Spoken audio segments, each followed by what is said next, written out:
Hey, snap into it, okay? Let's get real. Let's the snaps are happening, okay? Let's snap it. Let's wake up. Let's wake up a little bit. Okay? Nothing is going to stop this man. Nothing is going to stop him. We will have a president at 12:01 p.m. who is not only a convicted felon, but who has unlimited executive power. And a lot of people made up little fantasies and fairy tales about how magically this thing was going to happen, or Congress, or the courts, or there was something at the DOJ that was going to happen, and oh, that was going to stop this from happening. And they made a lot of views telling you this, but they stole from you. Those people stole from you. First of all, they stole really money from TikTok, from views, which is probably not even going to happen anyway. They're probably never going to see that money because of what's going to happen with TikTok. But they stole your time from you. They stole your time from you. You lost that time preparing for what is. The incoming president was just sentenced in a state court for 34 felonies, and he was given no punishment. He escaped 3 federal trials. The federal court system has a 98+% conviction rate. He escaped another state trial, and he escaped all the consequences for anything that he's ever done. And he believes, as does the Speaker of House, that it is providence, divine purpose, that he is the president. I have been called a fearmonger because of my sort of raising concerns about what is coming. But let me tell you, if one person is alive in 10 years because they got afraid watching a TikTok video that I made, I am totally fine with whatever you want to call me. That very same future president picked up the phone and called a Supreme Court justice days before they were set to intervene in his sentencing. Do you think that they talked about the weather? They are gearing up to launch this new government. They're going to unleash so many executive orders on day one that they have literally already called it shock and awe. Do you think shock and awe has anything to do with the price of eggs? And I guess the one thing I would tell you about the American sort of, how do I say this? The First Amendment has always guaranteed this sort of rightful purpose of protest in the United States. But please, let me assure you, there is no active, protest movement. There's nothing. No one is going out on the streets. No one is going to say, march with signs. It's not happening. By this time, we had already had massive protests in 2016. We had the Women's March in 2016. People were on the streets because they knew that they didn't want to see what was happening. But not only do a lot more people actually want this sort of new thing, Christian nationalism and this rising trend to fascism, they're willing to, see it through. And on top of all of that, everything I just said, the day before inauguration, they're taking this app away from you.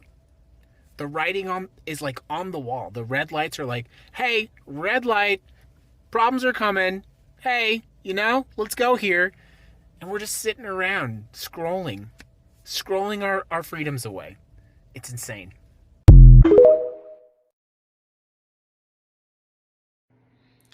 Well, good afternoon, everyone. I was happily, by the way, enjoying playing as a ranger in Path of Exile 2 when my staff, aka the Matriarchy, reached out to me and said, hey, we got some information for you. So of course I jump over to our Discord and I go, all right, what you got for me?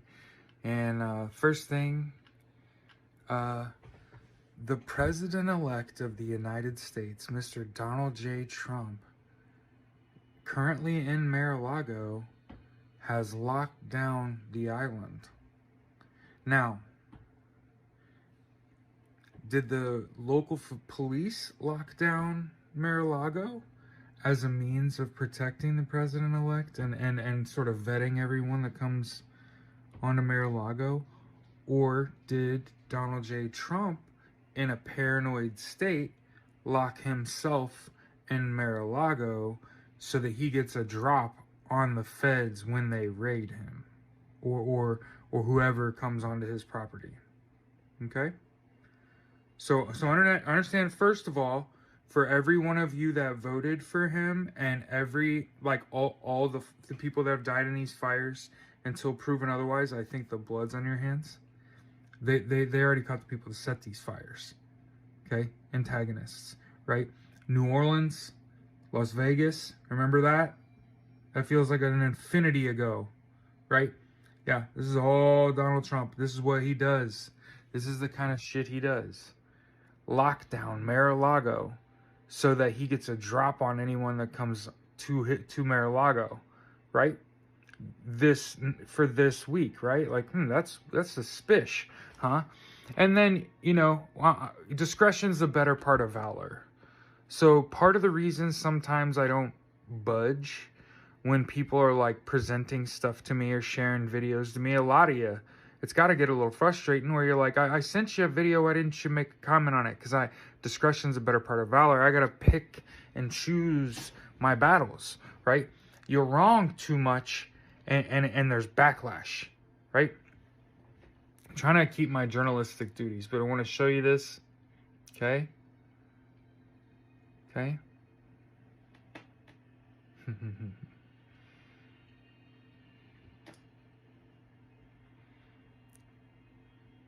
2 miles around Mar-a-Lago, okay? That's crazy enough, right?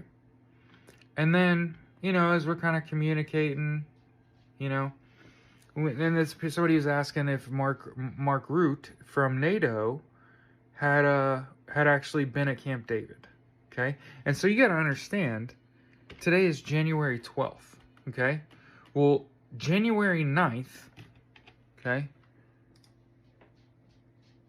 which was Thursday, 4 days ago, Secretary of Defense Lloyd Austin, Mark Rutte from NATO, and Vladimir Zelensky, the president of Ukraine, all met at Ramstein base in Germany.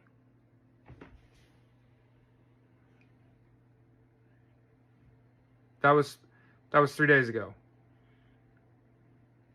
I'm going to say it again. Secretary of Defense, SecDef, Lloyd Austin met Mark Rutte from NATO and Ukraine President Vladimir Zelensky on January 9th at Ramstein Air Base in Germany. And I just got word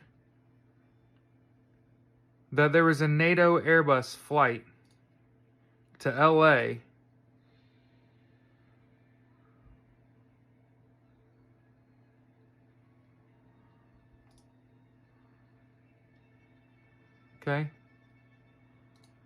yesterday.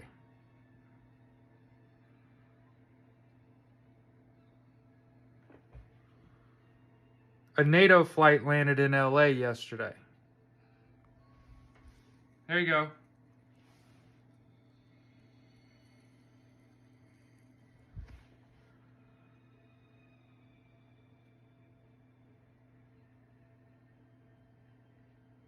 I'll let you continue to do backflips for Donald Trump.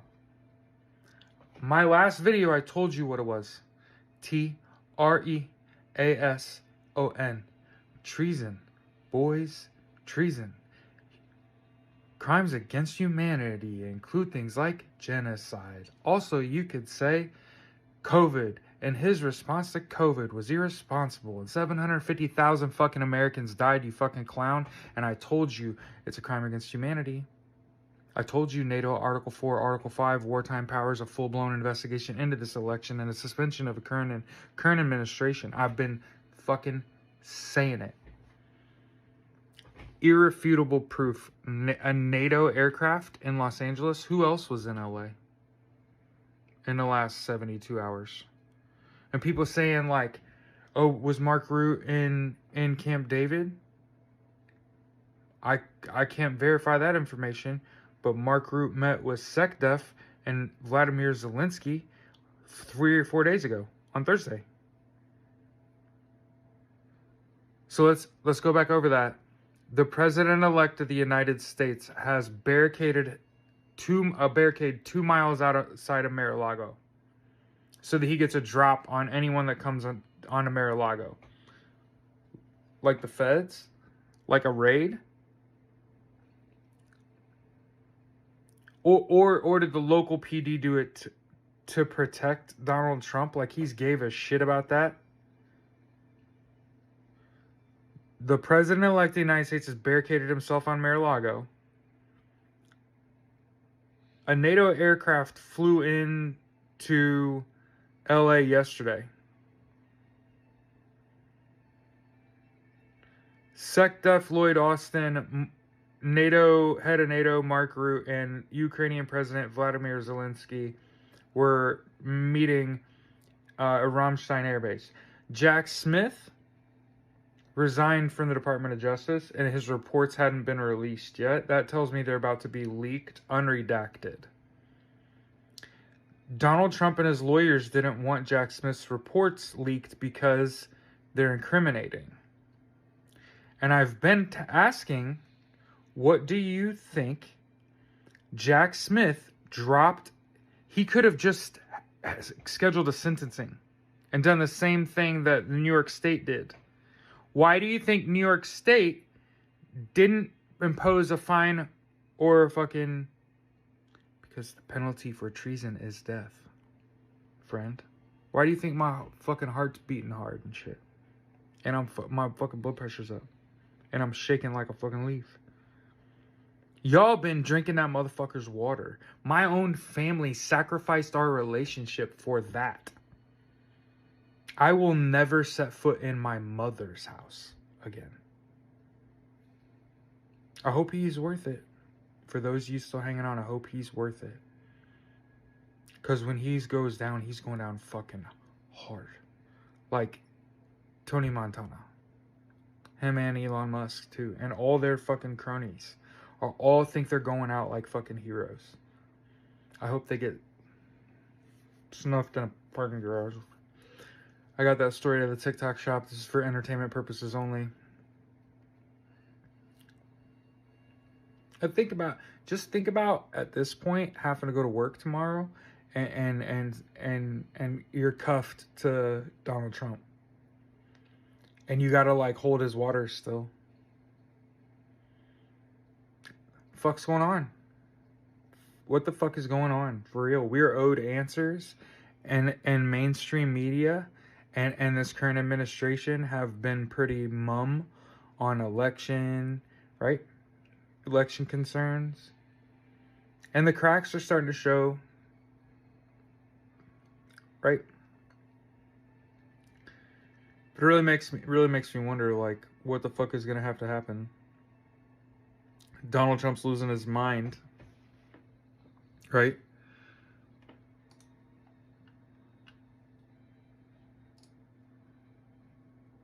January 12th, 2025 at 3:30 p.m. So within the last hour, here's Donald Trump, right? On Truth Social. You can pause it so you can read that.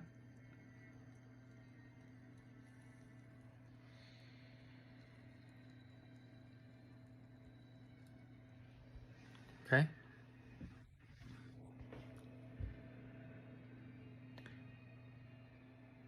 Paranoid delusional. Do you know who else was paranoid delusional right before they... Who? Who can you think of?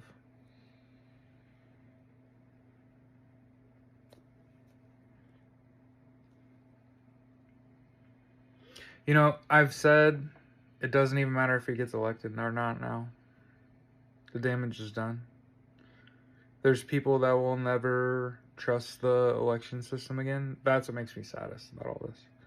Is that people bit on Russian and Chinese propaganda. It's just a story I found at the TikTok shop. This is for entertainment purposes only. Sacrificed everything for Donald J. Trump.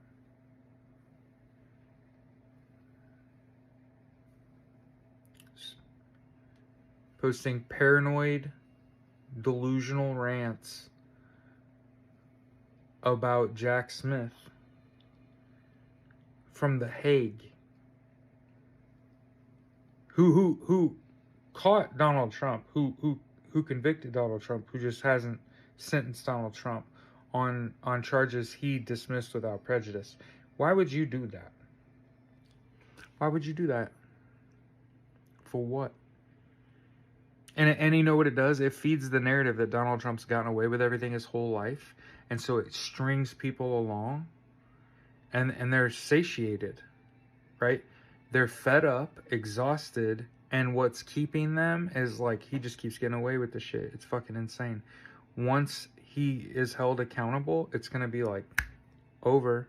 He's old, has bad habits. I've said before, I felt like he perishes when you put handcuffs on him. So now he's barricaded himself at Mar-a-Lago, trying to get a drop on a raid, so he can get that last true social out, right? So he can cause the situation.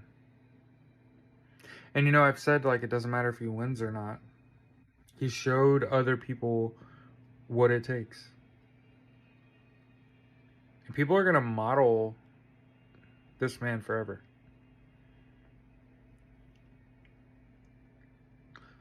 Hopefully they're worse. Hopefully they're just bad at it. Can you imagine if he was talented?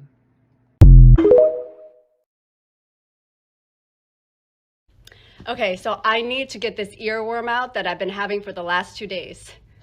Keep it, Kamala, keep it, Kamala, da da dun dun da dun dun dun dun dun dun dun. So, yeah, last 2 days, and this just gives me so much joy and tingles. Also, I was talking to my husband, like I said, who's very logical, and I outlined on paper all these little bits and pieces that I've picked up, and now he's kind of seeing, okay, he's like, all right, there is a path to the result that we're expecting. And trust me, it's for sure. And let me tell you about synchronicities and signs, and I caught one last night, and this is how I've been operating my life. Signs and synchronicities tell me that I am on the right path, and usually yields the results that I expect due to those signs and synchronicities. So here's the conversation that my friend and I were having last night, along with a portion of what ChatGPT had said.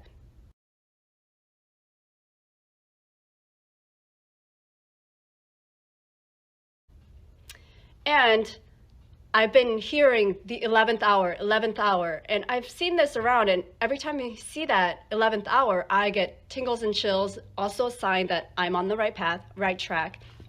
So it's so appropriate. Today is January 11th. I mean, you can't get any more aligned than that. And if you think I'm bullshit, you can F off, because seriously, I'm telling you, you're not living your life correctly if you're not ignoring all the signs and synchronicities. So I hope you have a great day. Just keep that flame alive. Seriously.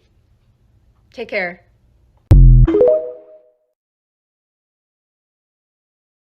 Good afternoon. It's just before 2 p.m. on the east coast of Florida, and we do have a lot of breaking news this Saturday. And the first is, we are now learning that late yesterday, the Department of Justice and Special Counsel Jack Smith did file an emergency motion, and this is the latest in the back and forth over this court dispute about the report that Jack Smith has made, Volume 1 and 2. Volume 1 has to do with the Washington, D.C. election interference / January 6 case, and Volume 2 is the documents case. So we know that the defendants in the documents case had gone to the trial judge there, Judge Aileen Cannon, who is Trump picked, and they had filed to have that blocked, and they were saying it's because they have an active case that's in the appeals process. Even though she dismissed the case entirely, Jack Smith appealed that. So there is the potential that the two co-defendants could eventually face a trial, and potentially it would interfere with that and a jury pool and so on. Then at the same time, Trump's lawyers had filed with the DOJ to stop the report from coming out. So what has happened is the superiors of Judge Aileen Cannon in that 11th Circuit did come out quickly, and they did overturn her ruling to block that. No surprise there. They have overturned basically most of her big important rulings that she did in Trump's favor. However, what a lot of people didn't understand is, in addition to blocking that report, she had also put in an order that if it went to that superior court and went the other way, that it would still remain unreleased for 3 days after any potential ruling by that 11th Circuit. So I know this is really getting in the weeds here, and that was weird, but that part of it stood. So that meant that it wouldn't be able to come out until something like Sunday or Monday, something like that.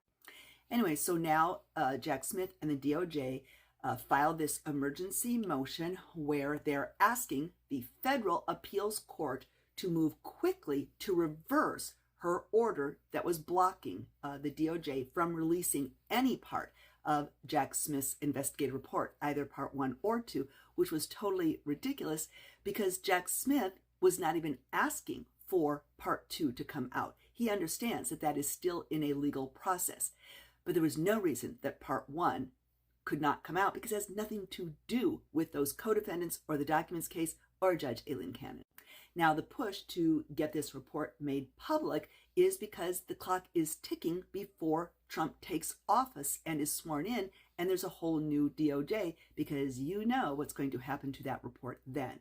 So we know that the current DOJ is hoping to release this report in the coming days, and so now we have learned, as I said, that this Justice Department asked the appeals court late yesterday to immediately lift this additional part of Judge Cannon's ruling where there was the 3-day injunction and hold. And in this filing, they noted that in addition to temporarily blocking the release of the election interference Washington, D.C. report, Judge Cannon's action also prevented officials from sharing the classified document report, the Mar-a-Lago one, privately with the leaders of the House and Senate Judiciary Committees. So this is very important because Merrick Garland had said that no matter what, he was intending to send both volumes to the House and Senate committees there, and with certain conditions that they would not release it, talk about it, things like that, and probably some of it would be redacted. But he had agreed to the part about not publicly publishing Volume 2 about the documents case because Jack Smith agreed with that, but both 1 and 2 were to go to the House and Senate Judiciary Committees. And so now we have found out that besides this little weird 3-day stay that the Justice Department and Jack Smith want to additionally have that portion overturned, but they want to go ahead and let both of these two go to the committees there. And apparently her action in blocking all of this blocked the report from coming out publicly. Both of them, Volume 1 and 2, had that weird 3-day injunction that meant that nothing would come out for 3 days after any appellate court ruling, of which we just had a ruling against Judge Aileen Cannon. But in addition, we didn't know that she was also blocking this from going to House and Senate Judiciary Committees. And so the DOJ said that Judge Cannon's order was, quote, plainly erroneous, and said, quote, the Attorney General is the Senate-confirmed head of the Department of Justice and is vested with the authority to supervise all officers and employees of the department.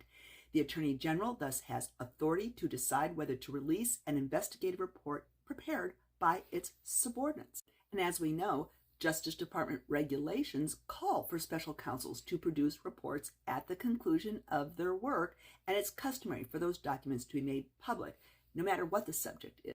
Now, at the same time that this was happening, Trump's co-defendants, again, Walt Nauta and Carlos de Oliveira, they also, on Friday, filed another effort with Judge Aileen Cannon, and they are asking her to extend that weird 3-day restraining order prohibiting any of their reports release after a decision by the appellate court.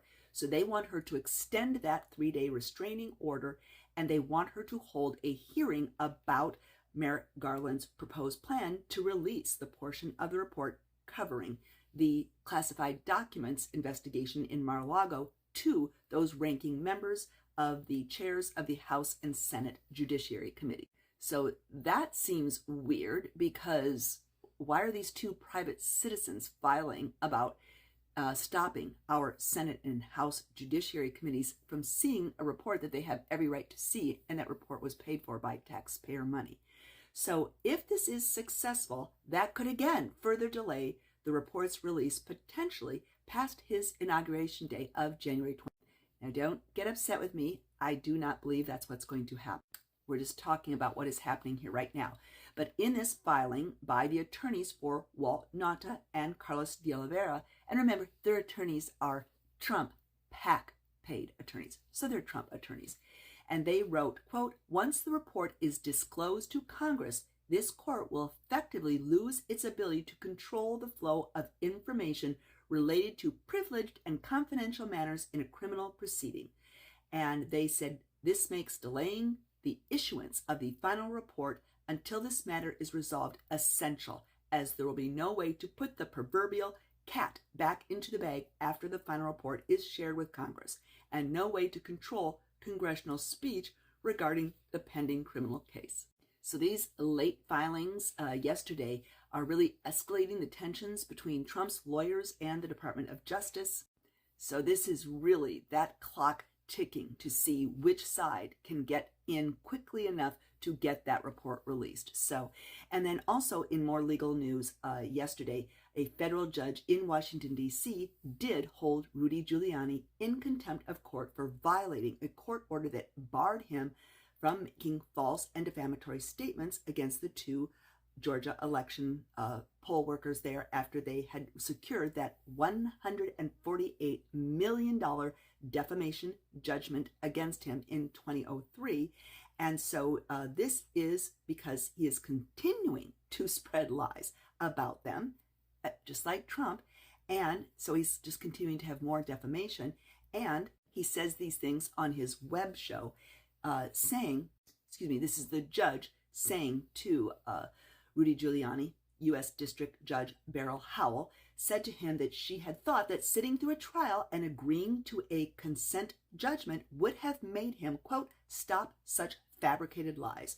The judge asked him, quote, $148 million wasn't a sufficient incentive to stop the defamation?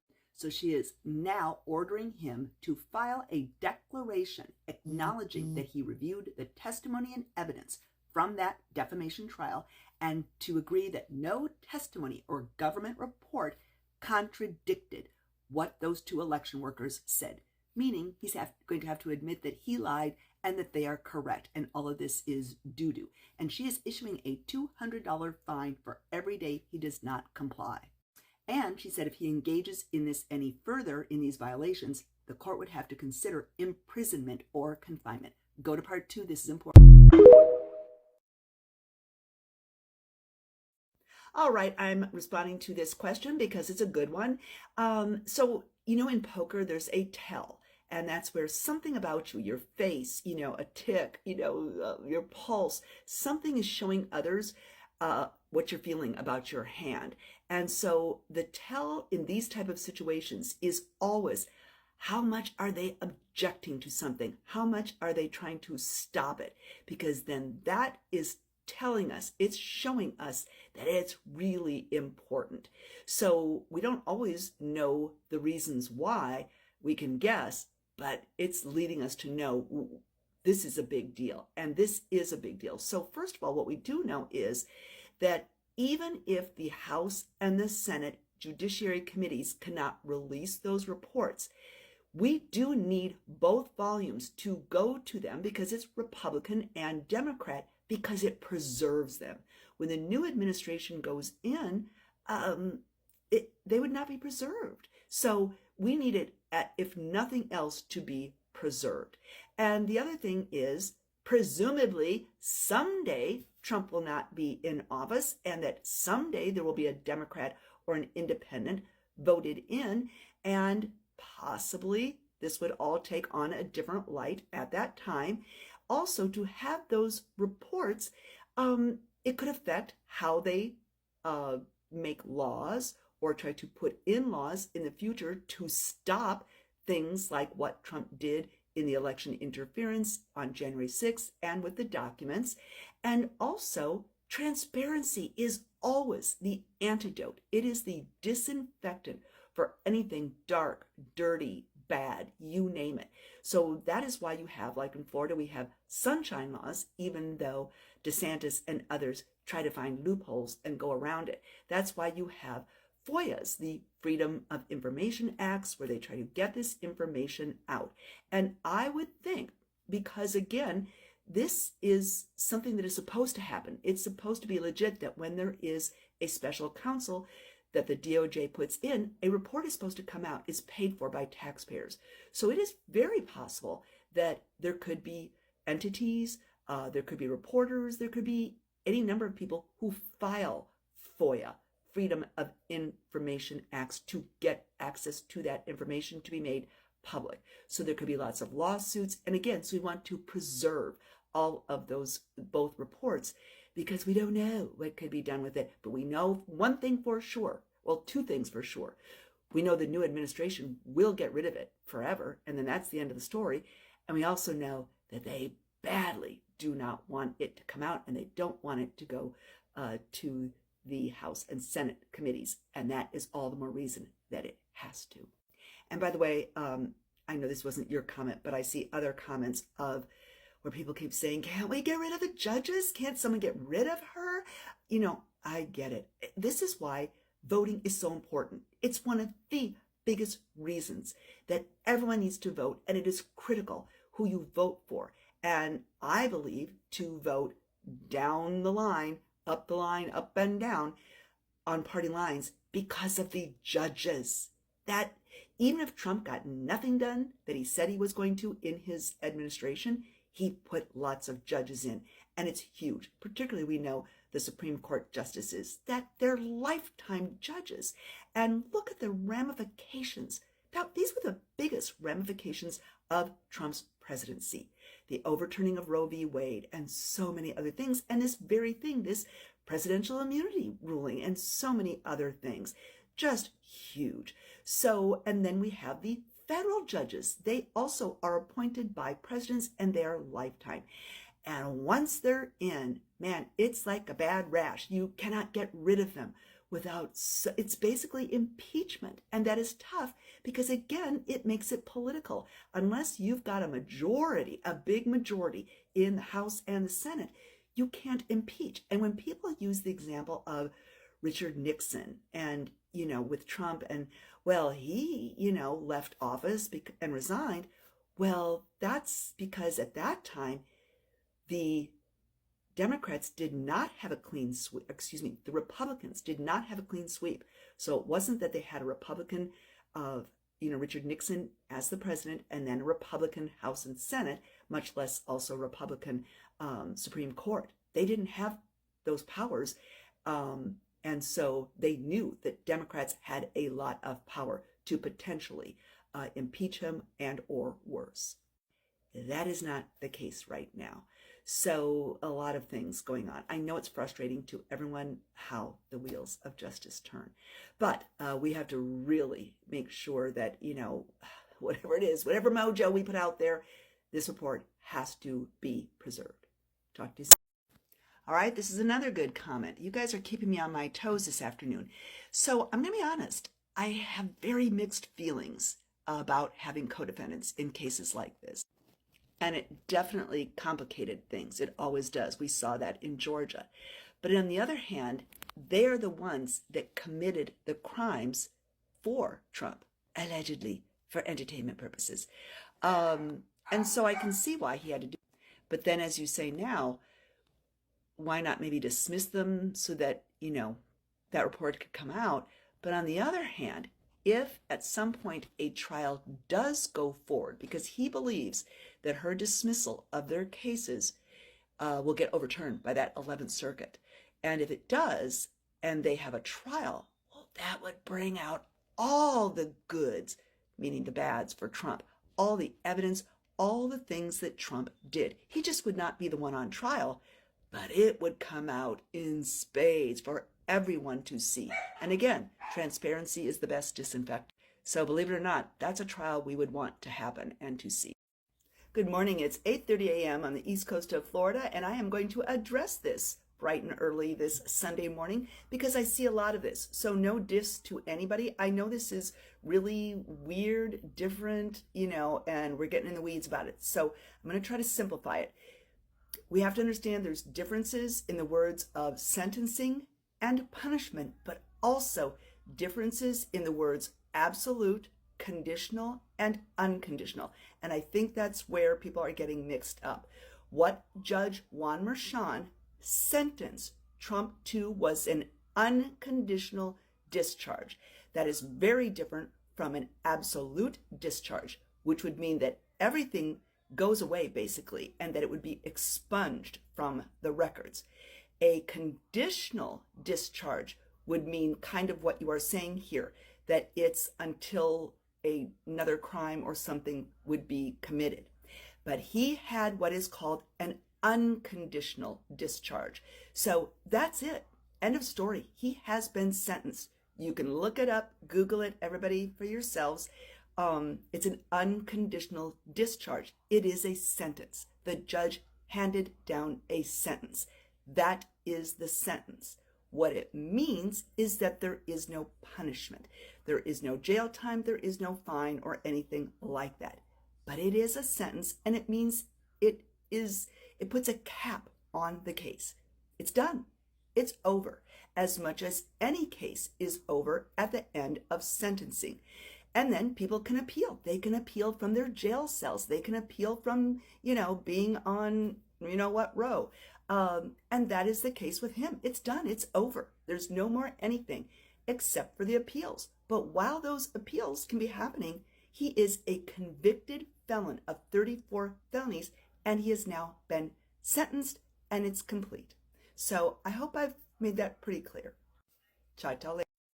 Good morning. It's a little after 9 a.m. on the east coast of Florida, and another great question this morning. So to answer your question, yes. So because Trump is now a convicted felon of 34 felonies, and he has been sentenced with no conditions. So that means it's done. There's no conditions to the sentence, and it is complete. It's over. There's just no punishment. But he does have limitations as a felon, and these are what are ruled by the state of New York. So in the state of New York, yes, the people who have been convicted of felonies have to give a DNA sample. So yes, he does have to do that. It will be entered into the databank. He cannot own a pew-pew. He will not be able to travel to certain countries because of that. However, other countries he will be able to travel to. It doesn't stop him from traveling. But those other countries, I would imagine, can choose whether they want to make an exception for him. He is allowed to vote in the state of Florida because that's where he votes. The state of Florida does have rules against felons voting, but in Florida, the felons can vote after they have completed their sentence. So he has, in effect, completed his sentence. And so he will be able to vote in the state of Florida. It's different by state. And then can he, run for president and hold that office? Yes. Unfortunately, there is nothing in our Constitution that bars a felon from holding the office of president, which hopefully that will change someday.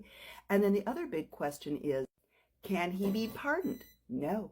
It's a state felony offense and conviction. So only the governor, so I shouldn't say, that he can't, he can only be pardoned by a governor of the state. So I guess that could happen, but it's not something that a president can pardon him for. Presidents can only pardon for federal offenses. So there you go. Hey, good morning from South Jersey. It is the 12th of January. I just want to give you some words of encouragement. I see a lot of responses where people are despondent and full of anguish because of what's happening with Donald Trump. And it seems like he's just going to take office and stuff. And I'm telling you, I'm sharing this with you. He is not going to take office. He's going away, and soon. So do not give up hope. Hope is the anchor of life. And I shared that my clan, the Dorans from Wexford, Ireland, for centuries, their motto has been Spe Ancora Vita, meaning hope is the anchor of life. You never, ever give up hope. I know it seems dark and everything, but I've always had faith that justice will prevail. And guess what? It is going to prevail. We're going to be okay. He's going away. And I want to get this in before I forget to say it. People have been so kind in their responses to me. There's been a lot of hate too. I wish I could share a lot of the stuff that's been said to me. But for all the people that are being so kind, if they do pull TikTok, I don't know where I'll go, but I was thinking it's called Blue Sky. I'll go to Blue Sky. I'll go wherever you guys want me to go. If you want to see my blockhead and what I got to and hear what I have to say, I'm all in because you make me feel better. Who else am I going to talk to? This Wednesday, something good is going to happen. You're going to see. There's the Intelligence Committee is going to have a hearing. He has to be there, Donald Trump, for election interference. You know, what took down Al Capone? Was it that he murdered all these people and he was smuggling alcohol and, breaking laws and stuff? What brought him down in the end? Something very simple, tax evasion. So with all the shit that Donald Trump has done, his fraud with his businesses and his dealings with the Russians and this, that, and the other, you know what's going to bring him down? Election interference. Because that's no small thing. That's what makes this a democracy. And when you're happy to be in a democratic nation is that you have a say, that you can talk to other people and come to terms on things that are important in life, and that you have a representative that represents you and your feelings, and they're followed through. They're listened to. Changes are made for the positive, for the majority. So do not give up hope. They are going to nail him. He is going down, and it's not just him. It's going to be dozens and dozens of others. He didn't do this alone, right? So you don't think the powers in place have been observing this for years? They have. I'm glad that this has played itself out. It's been a difficult 2 months, but granted, you get to see the truth in people. I have dropped so many friends. They'll never be in my life again. Never. Life is too short to have some shit like that, people like that in your life. If you have MAGA supporters, I suggest to you, you just drop them. Distance is the best thing for you, and find new friends.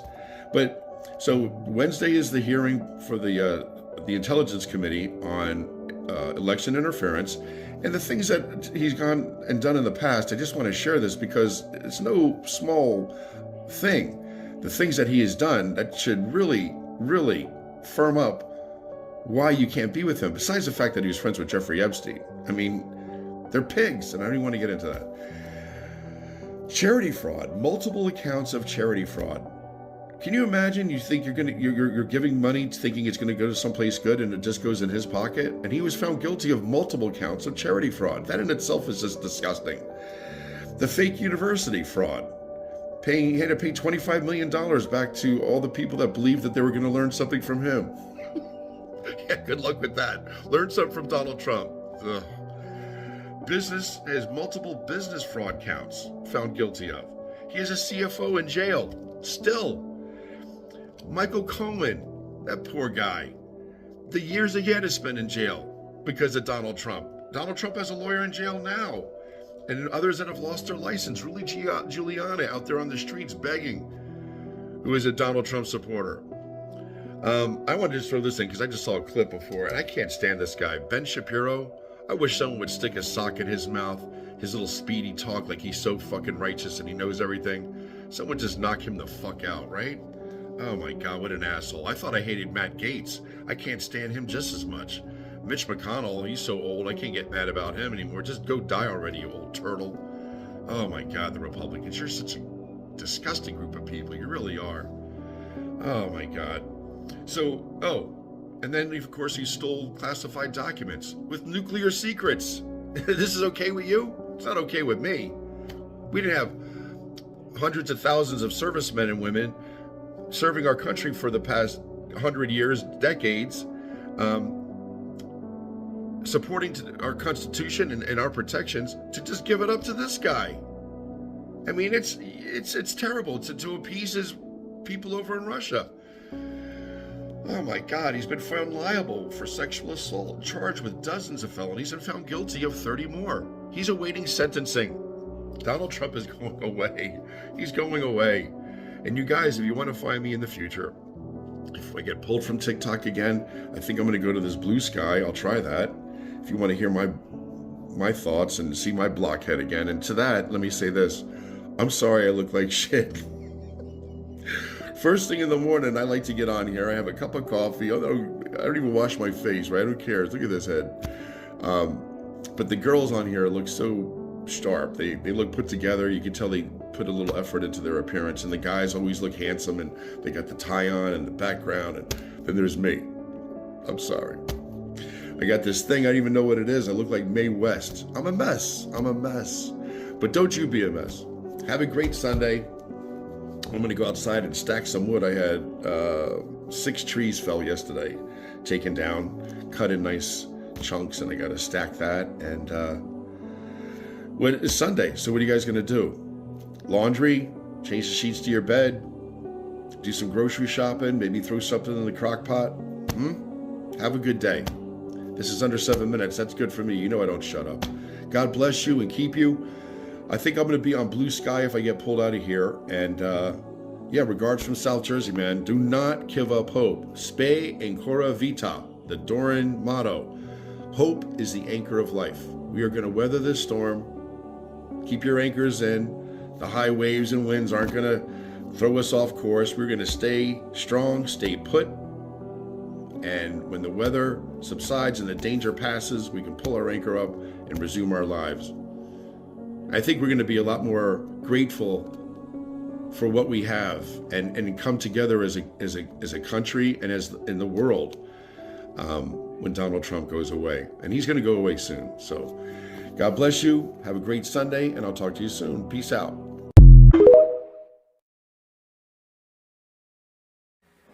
There's nothing like some speculation in the morning. Good morning, everyone. So when you say you know that something will happen, can you elaborate a bit? I can. Now, I want you to understand that what I'm about to say is complete speculation. This is in regards to the data and the different ways that this could go down, and my personal opinion as to what's going to go down. Here we go. Well, first off, the report's going to be released. The interference report from Jack Smith, that's supposed to be released. Someone in the comments ended up saying that it was supposed to be today. What is today? Sunday, December. Sunday, January 12th, 2025. So that's the first thing. The second thing is you're going to see a lot of public inquiry about it, a lot of outrage, a lot of all these things. I intend on being one of the first people to read it. I actually have shit set up so that ChatGPT feeds me the cliff notes, and I'm just going to read the entire thing that evening. But here's where it gets a bit more speculative. One of his kids is going to flip. I don't think it's going to be Cokie McCokeface. I don't think it's going to be the tall schmuck. I don't think it's going to be Ivanka. And I don't think it's going to be Barron. That's the thing. Like, none of them really have their reasons. But that $2 billion from the Saudi government is a liability. So if I had to guess, I would bet Ivanka would be the one to flip. She's going to get some kind of immunity. She's going to expose a lot of the organization, confirm what we already knew, and confirm some things that we did not know. That in itself is going to happen quietly. We are going to see a public arrest, at least one. And I will say that the first boyfriend is going to be the link to the entire net. He's not getting inaugurated, and they're going to have new elections. That's all of it, I think. Now, that hinges on so many different things that the actual sequence will probably be different. And watch, it'll end up being Cokie McCokeface that ends up blowing the hole out for him. At any rate, that's what I think about how it's going to pan out. Now, here's the issue. And everyone's just like, how do you know? How do you know? And even here, you know that something will I wanted to relay this from my own experiences, and perhaps you can relay, or you can compare it to your own. Yes. Hi, buddy. There used to be a corner store where I grew up. It was called Artie's News Center. It was in Laurel Springs, New Jersey. I don't know if it's still... Yes, it was in Laurel Springs. Yes. I lived there. Really? Come here. So, they had penny candy. You go in with $1, and you come out with the sugar high will last you all fucking day. My favorite were Sugar Daddies, and there's the bottle caps, you remember those? And the wax soda bottles. Those were my favorite. But at any rate, so, you know, I'm a 6-year-old kid, no money. So what did? I took a few bucks out of my mom's purse. Didn't realize it was a bad thing. So I go, I get candy, I come home. And my mother says, did you take money out of my purse? And then just me realizing, oh shit, I did something wrong. I lied about it. I was like, no, Mommy, I didn't do that. I totally fucking did. But then I saw that look, okay, you go ahead and do your thing. And then she just turned around and walked away like a boss. Now, I was 6 years old at the time, and I'm thinking, well, that was fucking awkward. Come to find out, next time I put my hands in that purse to get some way to go get some candy, she fucking got up and was just like, what you doing? I'm like, fuck. That is somewhat of the same situation that I think we're looking at here. I think this sting has been set up since 2016, and I think that we are seeing the climax of one of the most complex political stunts in history. Or we're all wrong and we're sliding into the gaping jaws of fascism. So either way, something's going to happen. I know that look, dude. I know that look. I have been on the receiving end of that look countless times because I happen to be a very, very stupid human being up until somewhat recently. And even recently, I've done some stupid shit. But that look, that walk, and that hand, that tells me everything that I need to know. The rest of it, smoke-filled coffee house crap. You know what I mean? Just, these are all details. These are all details. So as far as something, yes, Donald Trump will not be inaugurated. That is what my feelings are telling me. How we get there, that's going to be the interesting part. But to summarize, it's either going to be Cokey McCokeface or Ivanka that flips. And I'm most likely guessing Ivanka. She's the highest probability. Why? What's with the $2 billion that she got from the Saudi government, her and Jared Kushner? That's one thing. That's one liability. That's one anomaly in the data. There are others. That, to me, seems like one of the biggest ones, though. Why has no one been prosecuting that? Why has no one been doing anything about that? It's clearly in violation of several international treaties, and we could go on and on about that. But someone's got dirt. Someone's got dirt. You find out what's personally, emotionally important to them, and then you just keep applying pressure until something pops. That's essentially what happens. But something. Donald Trump will not be inaugurated. According to most of the models that we have going on, Donald Trump will not be inaugurated. That's the part of it. That's definitely the something. As far as how we get there, many different ways. So I'm pretty sure I didn't really answer your question per se, but I gave you a few things to look for. I will say one thing.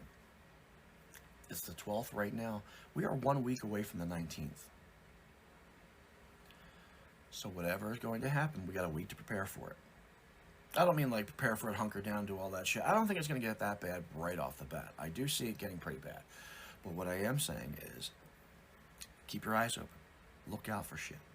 If you happen to have the mainstream news on, I don't know why you would do that, but if you happen to have mainstream news on, don't listen to what they're saying. Listen to their tone. What are they telling you? How are they trying to tell you? Are they trying to be reassuring, or do you get the sense that something is different? Something is amiss. You can't put your finger on it, but something's up. Something. So anyway, that's my spiel. I thought about it for 30 seconds after turning the thing off. Barron's not entirely out of the question either. He's up his mother's ass so much, the two of them could have, let's get out of daddy's grip type thing. I don't know. It's entirely possible. I'm still leaning towards Ivanka, though. Anyway.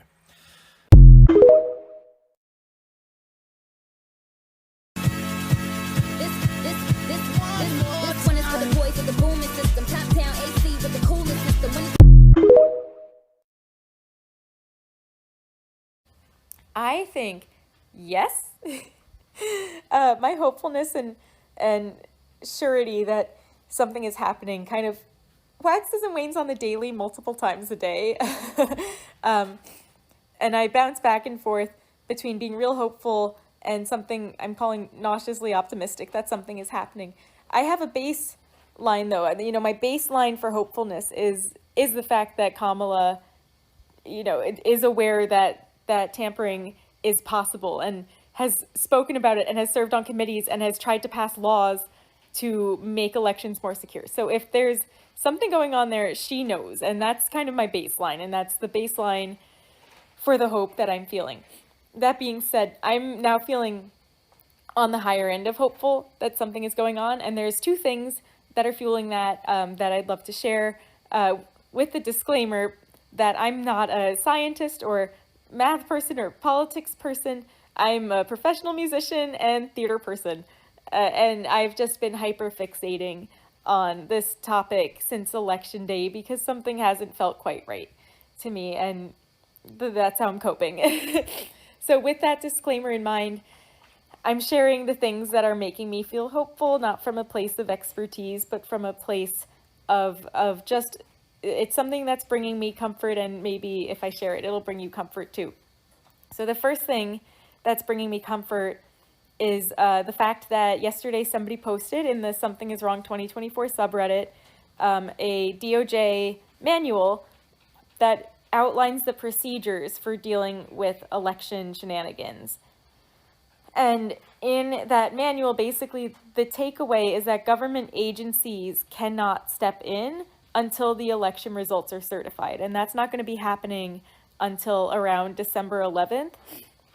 So that made me hopeful because they can't do anything right now. So I felt a lot of hope from that. And then the other thing, which is a little more nebulous, is the fact that we're seeing so much civil unrest through mainstream media right now in other countries, and that civil unrest is centered around overthrowing these governments and people taking control.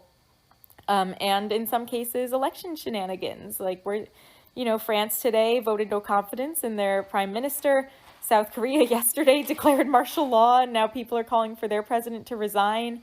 And then in Georgia and Romania, there's protests happening because they are not confident in the security of their most recent elections.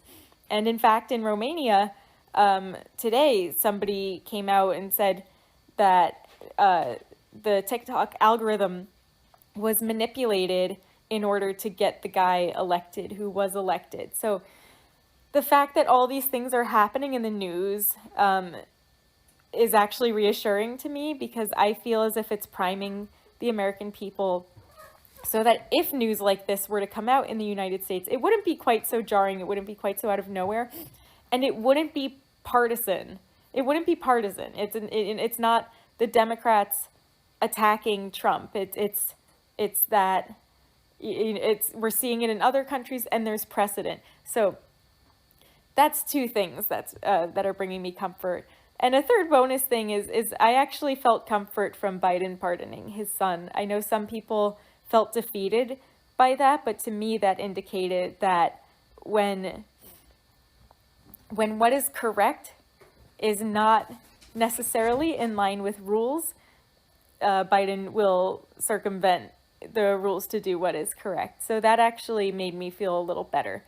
So yeah, that's my take. Is something being done? I hope so.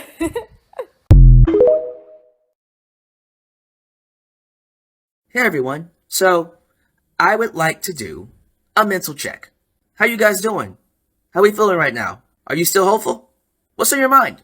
You thinking about what's happening with this app? What happened on January 6th? Well, let me know.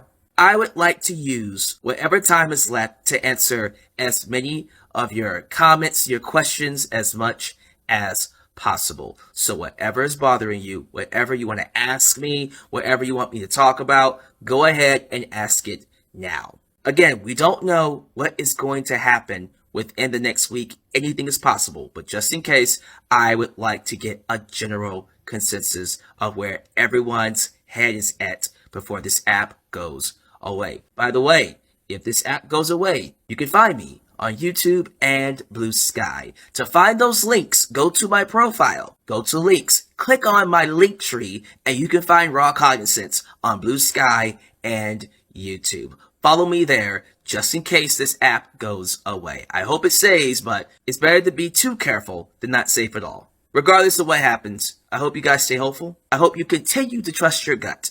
And no matter what happens, please know you are not crazy. Have you called Mar-a-Lago? Have you called to find out why that place is shut down? Apparently, there's some shit going down in Florida.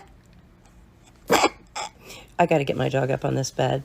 But I just want to ask you, did anybody see it going down just like this? Because I did hear some people say they thought it might be the 13th or the 14th. And I just want to say to those people, hats off to you. Hats off to you. And don't you do that. No. I got a dog mad that another dog's trying to come up. Now, one of them is my baby daughter, and one of them is my new baby daughter, so I'm babysitting. Okay, listen. All I have to tell you is this. Shit's about ready to get real. And I'd love for every single person to pop on down to the Google Corral and see if if Mr. Google has any news about why in the hell the Trump Castle would be shut down for all business. You know what? Does anybody have like not a ham radio, but, ooh, you know what might be interesting? Is to get the Palm Beach, Florida, little tap into their police blotter. I think it's going down. Now, I wouldn't be talking about anything that I wasn't pretty sure was happening. But I actually made the phone call. And it just... it's like you've called a call center in India. They just push you over to some old-fashioned answering machine. Mar-a-Lago isn't home. No one's there to take your call. That's odd. Isn't it? Some of y'all got real upset when old Jack Smith and all those judges or just kind of all of a sudden like throwing their hands in the air like they just didn't care. Call. Tune in tomorrow. Stay tuned. You patriotic American, you. We knew. We knew what was happening. No matter who told us or how many times they tried to tell us, we knew. And amen for those of you that knew and were using your gifts to tell us some things like all speculative. This is all for entertainment purposes only. Absolutely not. Am I saying, is any of this for anything other than entertainment purposes only? But if you're entertained, so am I. Call 561. Whoops. Call you 561-832-2600. And ask yourself, why would they have on Google that Mar-a-Lago is closed all day tomorrow and doesn't open until Tuesday at 7 a.m.? That's weird. Oh, I'm going to be hearing about some MAGA-tears. Those MAGA people are going to lose their ever-loving. And I don't know who thought they're writing this script. Most of us couldn't see this coming. Some of us could. Not this way. All for entertainment and speculative purposes only, right? If I was going to write a story, talk about your cliffhanger on January 10th, some of y'all thought they're done fishing. Nope. Oh, January 6th, I mean. January 10th was the sentencing for the convicted felon. That's going to be like eating a goldfish cracker compared to the big sandwich they're chomping on. You know what I'm saying? Yeah. Oh my God, how nice it's going to be someday when the only words that we use at the very same time is that treasonous, brokeback boy. He thought he bought a country and was fixing to buy a couple more countries and even a canal. And they're all about, well, I just want the price of eggs to be lower. I'm just thinking about my family's eating breakfast. Okay, y'all. It's time to party. And we like to party. We're going to party like it's 2025. Okay? Okay. Stay cool. Call the Mar-a-Lago Club. See what you find out. Okay. Go fight win. Okay, so check this out, you guys. And look, I just got my new refrigerator. Well, anyway, listen, it's not about that. Can I say checkmate on something? Huh? Did you guys know that on Wednesday, child, this Wednesday, the Intelligence Committee is holding a meeting in which the smelly one, Dumpy Pants, has to attend due to election interference. Oh yeah, you guys, see. Team Blue, we're not Delulu at all. It's going down. I'm trying to figure out which one of his fucking children is going to flip on him. I have some ideas. I'm not sure if I'm going to go live tonight, but we'll play it by ear. But I wanted to bring you that specialty. It is happening, you guys. Y'all got your snacks, right? Okay, well, there it is. There it is. You can tell when a MAGA member comes from parents who share the same family tree because they're incapable of comprehending real, tangible, real-life objective facts, like the fact that the rule of law is the rule of theory. And Old Salt here thought that they were doing something incredible by positioning that I was putting my takes based on theory. I've positioned that since the beginning. The rule of law is based on theory. The rule of law is theory. Legal jurisprudence, which is my background, non-lawyer, jurisprudence itself is the study of law, including its theories. Look, it's AI. You can Google this and you'll know that the rule of law is the rule of theories. But why is it that it's actually binding? Because we decided and made an agreement in order to uphold these theories as law. The Second Amendment is a theory. Do you understand that, Grandpa? Look here, social contract, which is literally the United States Constitution, is a political and moral philosophy.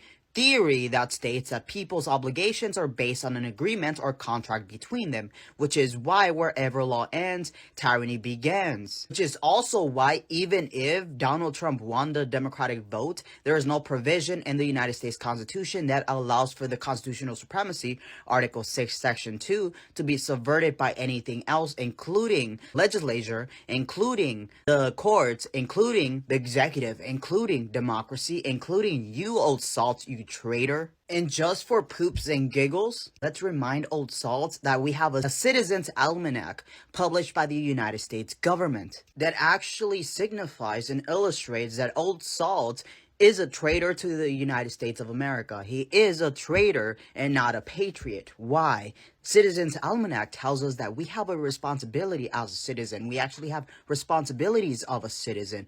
One of them is to support and defend the Constitution against all enemies, foreign and domestic. The Constitution establishes the U.S. system of representative democracy and outlines the inherent principles of freedom, liberty, and opportunity to which all citizens are entitled.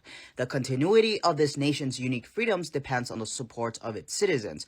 When the Constitution and its ideals are challenged, citizens must defend these principles against all adversaries. And you see, the difference between Republicans, including MAGA, and Democrats by the voters is that Republicans, especially MAGA, are defending the American empire. We are defending the American Constitution. That is the American theory, the American law, the actual binding reality. We were not in existence in 1776, 1777, but 1789 when our supreme law, the United States Constitution, was actually ratified. So, Old Salt, just say that you are incapable of actually understanding legal and constitutional reasoning because you have some disability from your parents being from the same family tree. That's why you have a profile where you don't actually position your full face, because you are a coward who does not actually believe the takes they put forth. Reminds me of the Confederates who, after they lost the Confederacy, you know, when it dissolved. Why? Because constitutional supremacy will always be restored. That is why the Confederacy was dissolved. As such, even if inauguration is put forth, that a legitimate victory will be dissolved lawfully. Why? Because as citizens, our responsibility is to support and defend the Constitution. We furthermore are told this through Article 6, Section 2. Over here, it basically says that the Constitution is the law of the land. I made it shorter for you, Old Salt. I know your focus is worse than my ADHD. Article 6, Section 3, what does that say? The senators and representatives, so Congress, before mentioned, and the members of the several state legislatures, so your own state Congress, and all executives, so your governor, and judicial officers, so the courts, shall be bound by oath or affirmation to support this Constitution. This means we have an obedience to what? The federal Constitution, not the federal government. Guess how it's going to be dissolved, Old Salt, if it happens? Lawfully, right? Why? Because while you may be incapable of understanding this, because unfortunately your family tree is very much intermingled, you know? What I do want you to know, Old Salt, is that theory is in fact binding when it is law. And I don't make those rules. I inherited them. I'm not inventing any political wheel here. I inherited them from our founding fathers, from the Federalist Papers, from the United States Constitution, and from relevant sources that actually allow for us to understand this in full fruition to our reality. And really, this video is just to prove that MAGA are traitors and MAGA are not patriots. No matter what they say, they will always live a legacy of shame. They will always live a legacy of betrayal. And there is nothing that they can position that will make them not a traitor to this country, to the United States Constitution, because this country is in the empire. This country is the Constitution that was ratified in 1789. Republicans don't like it. They want to go back to the Articles of Confederation. What was that? It had no taxation, little taxation actually, but basically no taxation, reduced federal government, which is what Republicans love, and a stronger state government, which is what Republicans want to get back, right? Then what happens if state government is in full control? Then obviously North Carolina is going to complain even more. Well, why didn't federal government give us more money? Because now it's your state government who's responsible for you. But I digress. Yes, Old Salt, my takes are based on theory. Constitutional law is constitutional theory. I've been getting a lot of questions to this effect. What's the game plan? What do we do? What's the deal? And what happened is so massive that it's going to take just a second. It's coming, but it's going to take a second. I'm with Jon Stewart, who wisely said, be patient. What happened will be revealed. Never assume that loud is strong or quiet is weak. It's often the other way around. Keep going. That's one presidential state in terms of the battleground. What happened in the other 5? Well, in North Carolina, notwithstanding the fact that Donald Trump won at the presidential level, Democrats won the governor's race. the lieutenant governor's race, the attorney general race, the secretary of state race, and the state Supreme Court in North Carolina on that very same day that Donald Trump won the presidential election. Are we on the run in the state of North Carolina? What happened in Wisconsin? On the same day that Donald Trump won at the presidential level, Tammy Baldwin was reelected. Are we on the run in Wisconsin, in the heartland of the United States of America, when Tammy Baldwin won with a Republican president winning at the top of the ticket? What happened in Michigan? Another heartland state. Alyssa Slotkin won the Senate seat and is on her way to the United States Senate. Are we on the run in the heartland state of Michigan? What happened in Nevada? Donald Trump wins the presidential election, but on the same day, same set of voters, Jackie Rosen is reelected to the United States Senate. Are we on the run in Nevada? And in Arizona, and by the way, in Nevada, all three House Democratic incumbents reelected. And in Arizona, Donald Trump wins somewhat convincingly at the presidential level. But Ruben Gallego is on his way to the United States Senate. Same day, same set of voters, same election. So there were 6 battleground states that had statewide elections outside of the presidential election. Democrats swept 5 and only lost in Pennsylvania. That doesn't sound to me like we need a complete makeover. Thanks, everyone. We are not defeated. Let's be clear about that. And I promise you, I will be with you every step of the way. Thank you. And then let's get ready for the new year, and then I will be by your side. I ain't going nowhere.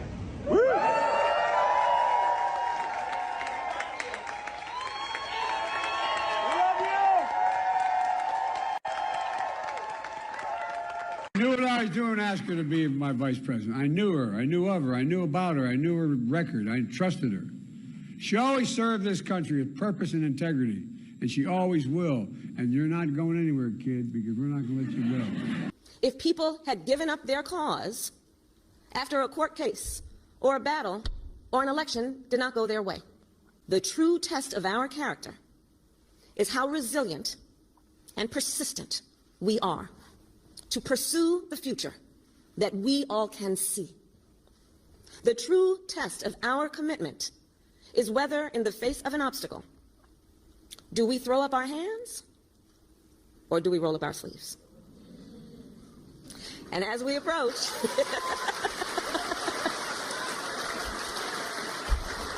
and as we then approach the end of this year, many people have come up to me telling me they feel tired, maybe even resigned. Folks have said to me that they're not sure whether they have the strength, much less the desire, to stay in the fight. But let me be very clear. No one can walk away. No one can walk away. We must stay in the fight. Every one of us. So we must stay in the fight. Because that is the responsibility, in my opinion, that comes with the privilege of being an American. And that responsibility has always then fueled the American experiment. In our country, you see, the recognition that we are all created equal with certain fundamental rights and freedoms, the belief that here in our country anything is possible, the promise of America itself is a powerful yet fragile idea. Powerful because it has inspired billions of people and made it possible for us to become the strongest, most prosperous nation in the world.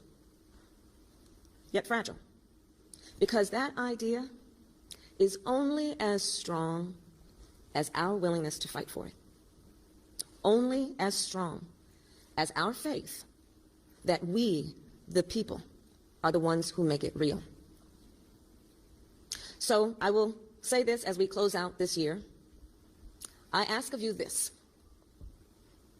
that those here and anyone watching, that you will not walk away, that you will stay true to your spirit and your sense of purpose, that you will continue to fight for the promise of America. And I ask you to remember the context in which you exist. Yeah, I did that.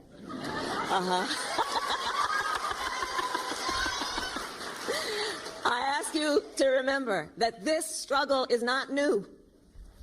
It goes back nearly 250 years to Lexington and Concord. Generation after generation, it has been driven by those who love our country, cherish its ideals, and refuse to sit passive while our ideals are under assault. And now this fight to keep the light of America's promise and to ensure it burns bright, well, this fight now, it continues with you. You are its heirs. We are its heirs. So I'll end with this. Get some rest over the holidays. Spend time with the people you love. You know, I believe family comes in many forms. There's family by blood and there's family by love. I urge you then, after you have had some rest, in fact, I challenge you to come back ready. Ready to chart our path to the future. Chin up, shoulders back, forever impatient for change. And like Sasha, ready to summon your drive, your energy, your passion to help our fellow Americans, and be ready to get back to work, fighting for opportunity and freedom, fighting for fairness and dignity, and fighting for this country we love and the future we share. God bless you, and God bless the United States of America.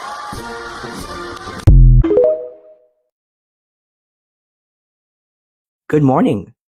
Do me a favor. The concerned bird. That's the phrase. The concerned bird. No space. Google that. Then type in Substack. 2 links will appear. One to Blue Sky, one to Reddit. Click one of those. It doesn't matter. It will send you to a Substack that you all should read. You'll know it when you see it. Shout out to Christopher Franco. He clued me in on this. Yes, I did see that some of you also sent this to me, and I appreciate that. If you can't find it, just message me personally, and I will give it to you. Or, I think there might be a few creators in this community that have already talked about it. I will link their videos below as well. But you're better off just finding it and reading it yourself. So do that. The Concerned Bird Space Substack. And when you read it, come back here to give me your thoughts. So here are my thoughts. Initially, my thoughts were, how credible is this? But as I'm reading, I find out this is a former employee of Muscatina. And then he starts saying things that confirm literally everything we've already thought. It takes me back to what AG Paxton, the AG here in Texas, what he said at that Turning Point USA event.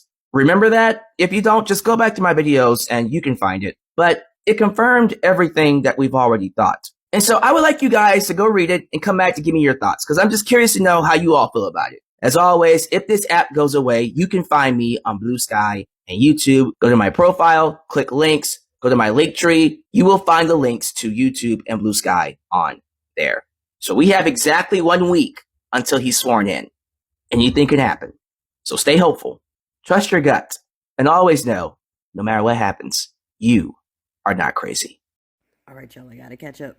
Y'all know I took it light yesterday, so I got to catch up on all my tags and messages and see what I missed. But to kick off the Monday morning, and thanks to Raw Cognizance for shooting this my way, I just wanted to share a little something from someone who says they used to work over in the Muskie space. Okay, just sharing here for entertainment and informational purposes only. Absolutely.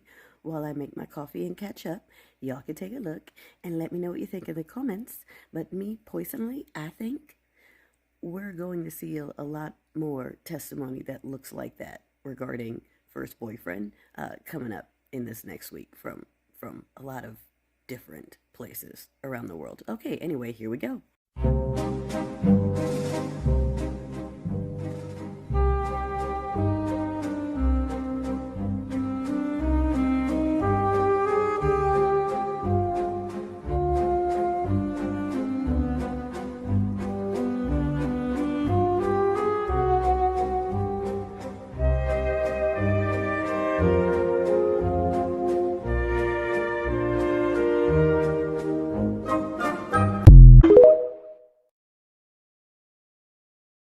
So my friend Raw Cognizant sent me this Substack, and I just want to read it to you guys, and I want to hear what you think in the comments. Elon Musk's and X's role in the 2024 contest eye. So this was posted on the 10th, so just a couple days ago. To whom it may concern, I'm writing this with a heavy heart and no small amount of fear. As a former formerly Twitter employee on an H-1B visa, I can't reveal my identity without risking everything. But I can't stay silent any longer about what I saw and what I was made to do. When Elon took over, everything changed. What started as a social media company became something much darker. I was part of a team that was directly ordered to manipulate Twitter systems to influence the 2024 contest. It wasn't subtle, and it wasn't ethical. We completely changed how the algorithm worked, pushing pro-Trump and right-wing posts to the top of people's feeds. To make it look balanced, we also boosted some left-wing critics of Democrats, but it was all carefully calculated. These changes didn't just affect Americans, they impacted users worldwide, which, yeah, hello. One of the most disturbing things we did was create thousands of fake accounts using advanced AI systems called Grok and Eliza. Isn't Grok a thing still? I could be wrong, but I swear it is. These accounts looked completely real and pushed political messages that spread like wildfire.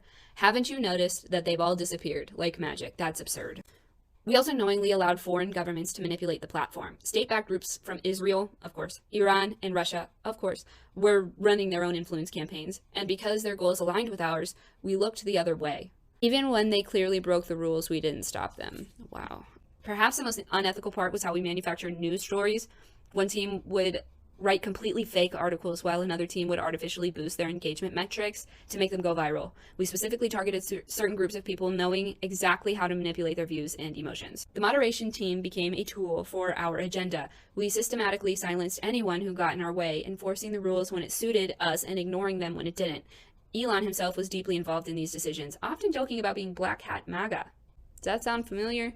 We all talked about that a lot after the contest. What started in the US contest interference has now spread other countries. We currently are doing the same thing in Germany and other European nations. Yeah. The damage we've done is so immeasurable, I don't know if it could ever be fixed. People don't know what's real anymore, and that's exactly what we wanted. The pilot program for the Eliza AI agent was EI. Eliza was was officially in October 2024, but we had access to it before then thanks to Mark Andreessen. Who's this? Does anyone know who this is? Here, let me look it up. Oh my god. Okay, I know who that is. Sorry. I've seen him before. He's a software engineer. He was the co-author of Mosaic. I'm terrified to be writing this, but I had to speak up. I just hope that someone with the power to do something about this sees this letter. You'll know what I'm saying is the truth by Elon's actions to the news that someone spoke out. For more evidence, look at the docs of Eliza Agent's AI software. We left breadcrumbs? Yours sincerely, a former employee who can't sleep at night. What is this? Okay, someone who understands coding. Okay, whatever this is, I mean, that looks legit to me, but I would believe anything that looks like that saying that that's code. So there's also this link right here, and I don't really know what any of this means. Does this look legit to someone who codes? Is this a legitimate thing right here? Interestingly, I just noticed this was a .io website link, which in my last video we were talking about Sinbad.io and Blender.io, and someone in the comments had told me don't ever go to one of those websites, and I didn't even realize until I went to that website. Is that a bad thing? What does that mean? Is that just like a coding situation? I don't know. Y'all let me know what you think about this whole thing in the comments, because I'm really interested to know what everyone else is feeling about it, you know? Good morning, Blue Lulus. I hope your coffee is strong and your will is steadfast today, because holy guacamole, we've got a lot to get into. Let's do it. Things are looking incredibly cloudy and very interesting for everybody over there on Team Joker over the weekend. Apparently, the Horseman of Pestilence, you remember him, Steve, who used to work for the Joker and then went to prison for him. He came out on Dark Batman's platform and he said that his goal is to take him down, and that is his single most important thing for him to do. And then a couple of days later, he came out and said that something is wrong and that we have to get the Joker on an airplane right now so that he can be eviscerated immediately. Why? You only have one more week. What are you so afraid of there, Mr. Horseman? Is there something you'd like to share with the group? Additionally, the Maverick put a multi-million-dollar bounty on the chief of the Venezuela country. Yeah? And way back in November, I talked to you guys about their costume contest and how it was very, very clear that there had been fiddling that happened there. NPR, This American Life, did an awesome episode on it. I highly recommend that you check it out. But basically, that country had been known as having the most secure costume contest in all the land. And guess who came in to help them with their reporting software? You don't need to guess, it's Dark Batman. And it showed that the people who were on the ground knew that this was going to happen, and they organized together to make sure that they could double check what happened. And everywhere in all of their little places, they're allowed to get a printed out copy of all of the tallies from their contest. And they pulled them all together underground, totally secretly. And then it turned out that the results that were given through their media were not the results that were given through every single person who got these hand printed copies. And it showed that things had been done incorrectly. And yet they still allowed that person to stay there. But now there's a bounty on his head. Huh. Fascinating. Additionally, there was an airplane from one of our allied forces that arrived in LA yesterday, and nobody knows why that is either. The report from Jack the Pumpkin King has officially been given over to the AG of Gotham City, and it is up to him if he's going to release it today or tomorrow. And apparently everybody is pretty confused about whether or not he's going to decide to do that, because he is so traditionally right in the middle of the road and doesn't want to make any waves. But now's the time, bro. Now's the time. And apparently, in the wake of all of this drama and all of these waves, Dark Batman and the Joker are holed up inside of the mansion of Legos down there in Florida. And it will be that way. It's going to be closed down that way until Tuesday. If you try to call that place, it says that they're closed, and reportedly it's being barricaded and guarded by armed guards. Shouldn't you be like doing some laps? Shouldn't you be going around and just basking in all of your glory because you're so excited to now be the leader of the world? Why are you guys holed up? What are you afraid of? And part of that just makes me laugh so hard that the Horseman of Pestilence is still so Team Joker. Like, baby, he didn't choose you. They already moved in together. It's time to move on. And in terms of our lovely TikTok here, I watched a video from someone who said that he was there. He's one of the 8 creators that is countersuing the Gotham City government in terms of keeping this here on the line. And he said that he's actually feeling very confident. He said everybody who left that courtroom had a smile on their face because the lawyers from Gotham City really didn't have very good arguments. And there was nothing definitive that made this place a threat to Gotham City. And that the greatest basketball court on the land has until the 19th, or until the day before on the 18th, to make their final decision. So it's just a week of waiting and seeing. A lot of waiting and seeing. But I will tell you, last night I had a really intense dream, and someone came and told me that it was going to be okay. And they said, yep, now that they're in the mansion of Legos, everything will start to fall from here. I don't know. Could just be my subconscious giving me a little bit of soothing talk, but there's a lot of smoke. Not just the real smoke that we're seeing over there in California. There's a lot of smoke. So it'll be interesting to see where that fire is going to start this week. Keep your eyes up, keep your feet on the ground, and I'll see you next time. That's right, I'm sitting down for this one. So, seeing as January 20th is right around the corner, let me walk you through how Executive Order 13848 could potentially save us all, if used how it's supposed to. For those who may just be being introduced to this executive order for the first time, it is essentially a Trump executive order from 2018 that establishes a timeline for assessing and evaluating foreign interference in US elections. It's designed to be completely impartial, so the sitting president is not involved in this process, at least not in its entirety. But I'll get to that later in this video. Instead, this evaluation process is controlled by outside intelligence and law enforcement agencies like the Director of National Intelligence, the Attorney General, and the Secretary of Homeland Security. Now let's get into what you're really here for, which is the timeline. So, the first 45 days after the election, in this case from November 5th to December 20th, is when the Director of National Intelligence assesses the playing field pretty much to determine if there was EI. The findings of this report by the Director of National Intelligence is then required to be seen in person by the only person in the country with the highest level of clearance, the President of the United States. Which, if you remember, right around this time was when Joe and Kamala dropped everything to rush back to DC. Convenient is all I'll say. After the president sees the findings from the Director of National Intelligence, their role then begins in this process, the decision making. The president then decides who to place sanctions on and for what. The next 30 days are heads down planning.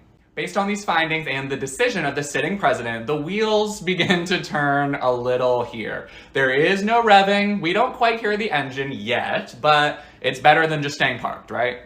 But side note, I think that this is why I at least feel like nothing is happening, because we can't really hear. Our eye isn't drawn to anything. But that doesn't necessarily mean that nothing is happening. But, and here's the key here, if you weren't keeping time, those 30 days put us at January 19th, Inauguration Eve. After this set of 30 days, the Attorney General then has 30 more days after January 19th to basically take action. I'm thinking that based on the environment that we're in and in an effort to just make sure that Trump doesn't get into office at all, doesn't even get inaugurated, I think that we are going to see some swift action around this time that completely changes everything. And in all honesty, I think Trump and his team know this. I mean, the executive order was literally created by his administration. Like, I'd be a little concerned if they weren't following along. I also think that's why Trump is planning to hold this big victory rally on the 19th, to gather as much of his people in one place in anticipation that something doesn't go his way and he'll need a little backup, if you know what I mean. Also, apparently JD Vance said that he isn't even planning to attend? I mean, are the red flags and the alarms not going off for anyone else? Regardless, I am confident that something's gonna happen. I have my theories about what exactly will go down, so actually let me know if y'all want me to do like a separate video on that, because I got a lot to say on that front. And feel free to follow along, I guess, and watch me either ascend to the heavens or crumple up and wither away into nothing.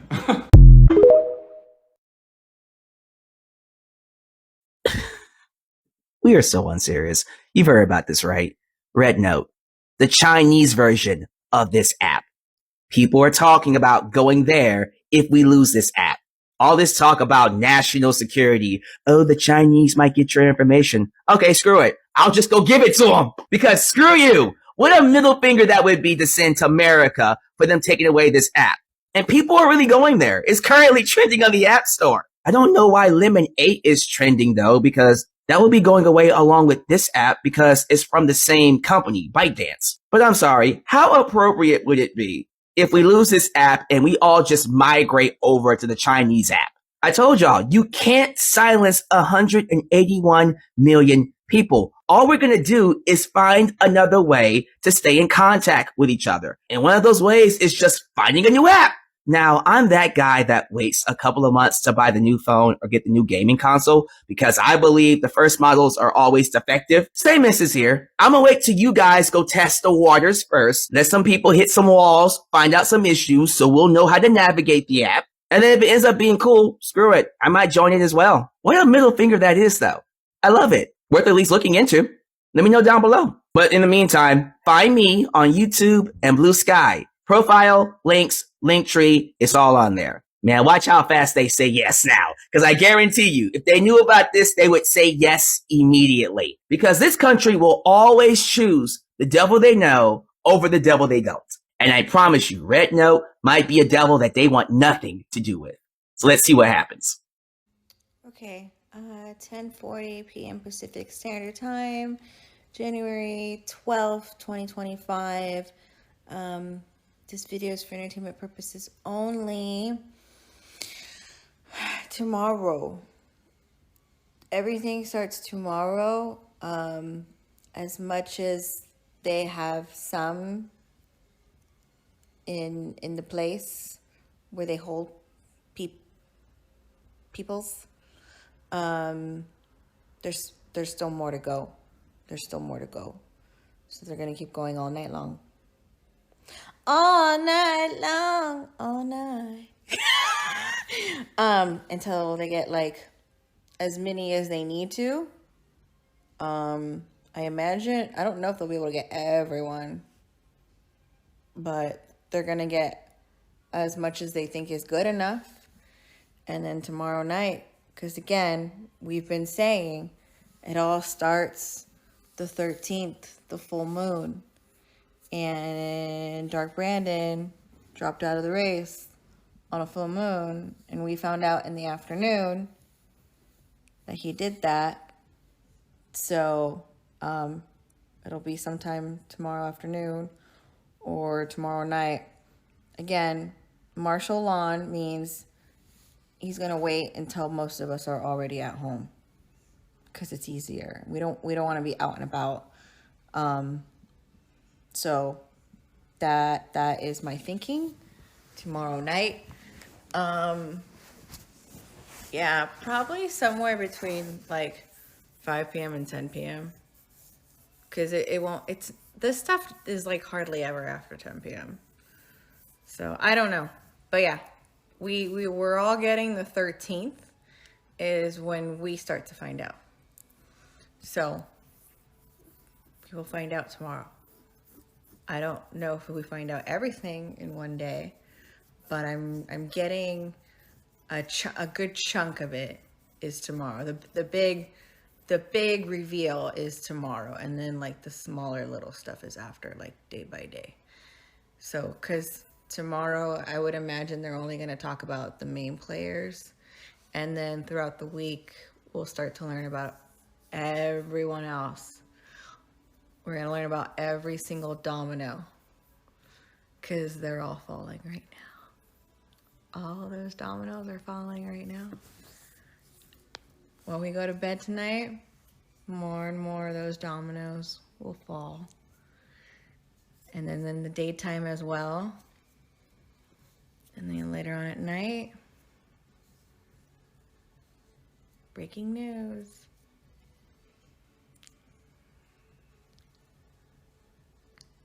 At least that's how I think it'll go. I really don't know. I don't know. It's not like I have a movie. Sometimes we see things that look like movies, but in this case, we're not being allowed to see this. I've tried, so I have to use my imagination and kind of some common sense and patterns to kind of try to paint an image, but ultimately I'm going to find out tomorrow with everyone else. But yeah, once it goes down, please stay safe, okay? It's not gonna be pretty, but it'll be small, but just everywhere. So, little mini 2021 sprinkled everywhere. So, they're gonna go crazy. They're gonna go crazy. So, but yeah. Tomorrow. Okay. This video was for entertainment purposes only, and I hope you have a great night. Bye.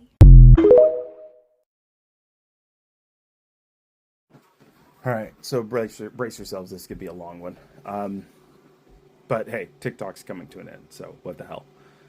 There have been a lot of people who have felt like there's some big thing coming. People have been talking about this for months, that there's some big event coming that will change everything, or that they just feel like something's going to happen.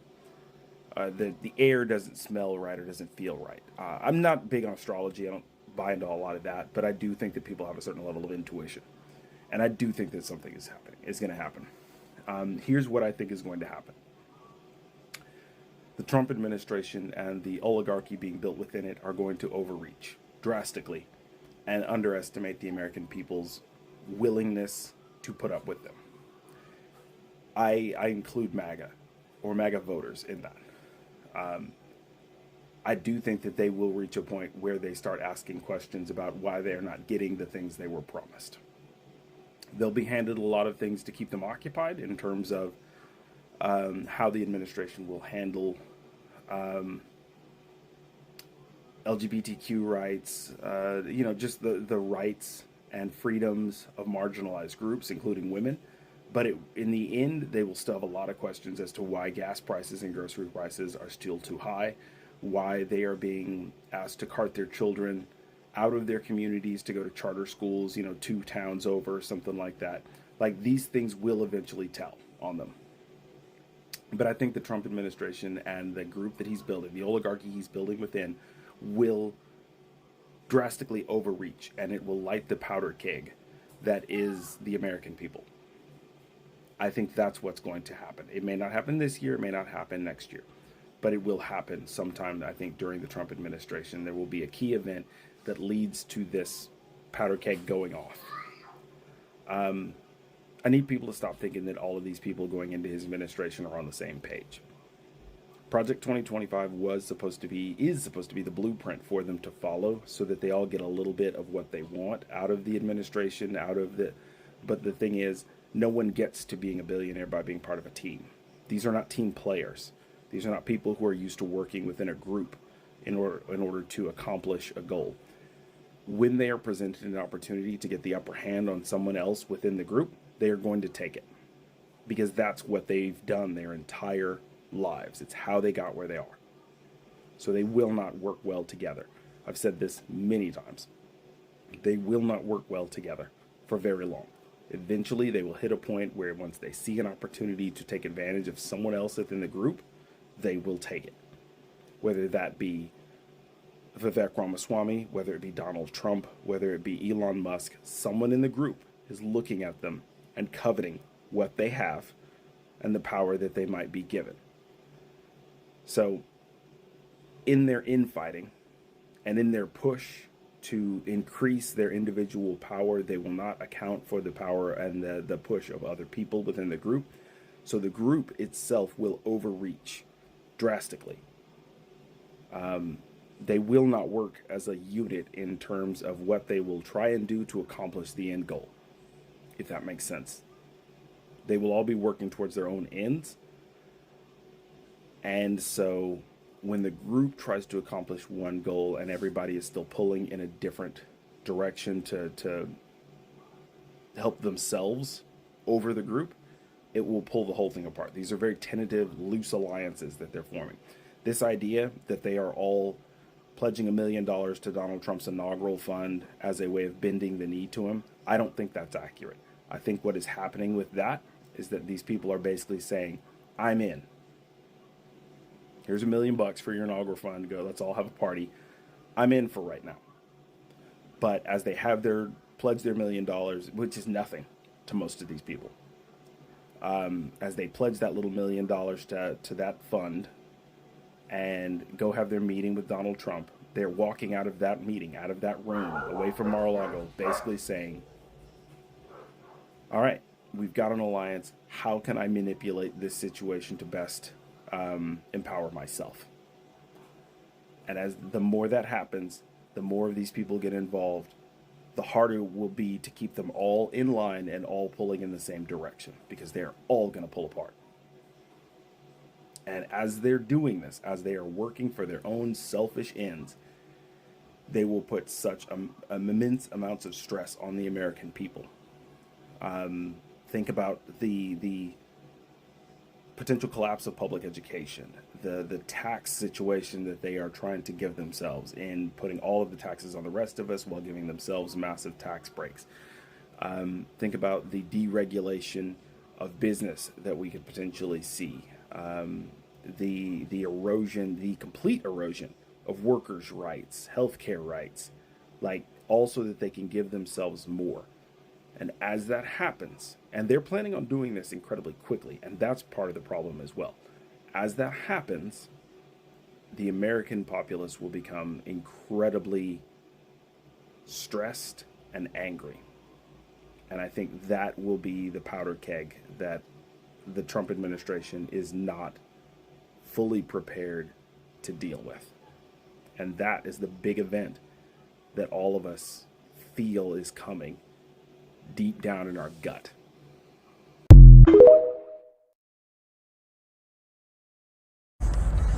Good morning, everybody. Just for me to put this out there again before I say what I need to say in this really quick video, don't forget to go follow me on my new Instagram account. All right, it's melanin_Pisces_queen 43. Okay, so I will be posting the same content that you see on here. It will be over there as well. Okay, so make sure you go do that. And I also have it right here, so please make sure you go do that. Then what I want to say is there a reason why Dumpy Pants is barricading himself inside of his Brokeback Mar-a-Lago? Did somebody say NATO? Hey, MAGA Roaches, how you feeling? Because we're feeling great. Us blueberries, we're feeling motherfucking fantastic. Ha ha ha ha ha ha ha ha. I'm sorry, they said Muscatina donated Cybertrucks to people who don't have power. Yeah, I'm sure that's not some sort of, tax write-off loophole for all of those unsold shit boxes that he cannot get rid of at this point. I'm sure that's not it. Did you see that he tried to go live talking to the fire department? Because I saw that just now, and it backfired. But he was there trying to push that narrative that there wasn't water and that it was preventable by Gavin Newsom, and this narrative that they are conveniently milking the fuck out of, which is the deity is punishing California for being blue. The deity is punishing California for not picking Dumpty. And I'm just real confused as to why all of a sudden they want California so bad. Because the day of the test, he was fine with the results. He was like, nope, I'm fine. There's no Odfrey. There's no eating Che. I'm fine with this result. And over the last few weeks, he went from being totally fine to insisting that he should have gotten California. There was Odfrey and eating Che in California because he should have gotten it. And now there's these act of the deity things happening, and they're starting in populated areas and parking lots and in dumpsters. Again, completely natural, of course. And they are immediately hopping on it, all of them. Muscatina, no political power. No, just there, just out here talking with the fire department so to prove a narrative, and of course it didn't go right. Meanwhile, the red Congress people left while everything was on fire to go have a meeting with their God King in Florida that had nothing to do, at least not according to them, with the situation. So they didn't stay and help. They didn't go ask for help. In fact, they want to push a bill that would block help because they believe the state they come from should burn because it's punishment. The smelly one himself is retweeting photos of Dumpty was right as the burning Hollywood sign. They're all hell-bent on this narrative that it's happening as a punishment from the heavens for him not getting the state. And I'm just trying to understand why they are so hell-bent on needing California to go to them right now. They already won, right? It's done. And yes, the place in Florida is now on lockdown. You can't even get someone to answer the phones. And yes, I heard the rumors of certain people from ICC and NATO being in the country. I'm not sure, but I have heard it again and again and again. And yes, there's that meeting on Tuesday to look into his junk drawer picks. And correct me if I'm wrong, but it's not a vote. It's to discuss the junk drawer picks. And I'm sure the intel that's been brought up on some of them. And then on Wednesday, there's some security discussions. And I believe there's, a Dumpty meeting. I don't know if he's supposed to be involved with that security one or if it's something with Joe Biden. Y'all can clear that up for me. But again, an interesting events going on all together. And I just wanted to throw in there, I'll try to find the video if I can, but someone had mentioned that another big reason why that sentencing on Friday was so important was because it now puts him in line for stronger punishments should he get another conviction, another felony. Basically, if he continues criming and gets in trouble again, it's a repeat offender situation. I think it's called predicated felon or what have you, meaning he will now get the full force. Okay, so I thought that was interesting thing to add in there, that it's harsher punishment if you get in trouble after, even if it was an unconditional release sentence, it's still, or whatever they called it. Yeah, if you get in trouble after that, you get into more trouble. I'm sure that totally won't come into play or anything. So why am I still so sure, even this late in the game, that we're going to get a Madam President? It's because of the big picture. I got my emotional support doggy for this one. Daily dose of Daisy. Okay, so for many of us in the 4am Club, this began as an intuitive experience. And for some of us, it was downright mystical. We were woken up in the middle of the night on election night. We were given visions, we were given dreams, we were hearing. We got the message loud and clear that what we were seeing in the physical world is not the final end result. Now for me, as a professional psychic of 9 years now, I know when to trust my intuition, and I know how to tune into spirit to receive more information. And that's what I've been sharing with you since then. But then we've been adding other members to the 4am Club. Those who were looking at things from a logical perspective, who are doing the sleuthing to look at what's happening behind the scenes, what laws, what executive orders, what comings and goings in DC can prove that what we're seeing ain't right. Now, in addition, we've been seeing a lot of stuff happening on the world stage. We've been seeing elections in other countries be overturned. We've been hearing talk of interference from certain big countries that start with the letter R. We've been seeing that not just here with the results of new sanctions that have been placed on that in other countries, but from other countries around the world who are now saying that happened to them as well. We've also been seeing a certain right-wing technological billionaire who's been running his mouth, saying things, doing things, interfering here, as well as other countries. He's interfering there to the point that the European Union is now calling him out. The most recent happening on a logical standpoint is that Canada, now recently, their government had a press conference saying, hey, the numbers of our latest vote don't add up and we're looking into it. And we've been feeling that aspect of things all along, that the math ain't mathin'. So now, here in the States, we have been frustrated, furious even, and rightfully so, that our elected officials ain't saying shit. And we're over here saying, if every rando on the internet can see that something's up, surely you, whose job it is to look into this thing, could see it too. Their silence is deafening. But to me, that is actually the biggest clue that something very, very, very, very big is going on. This is more than about the numbers.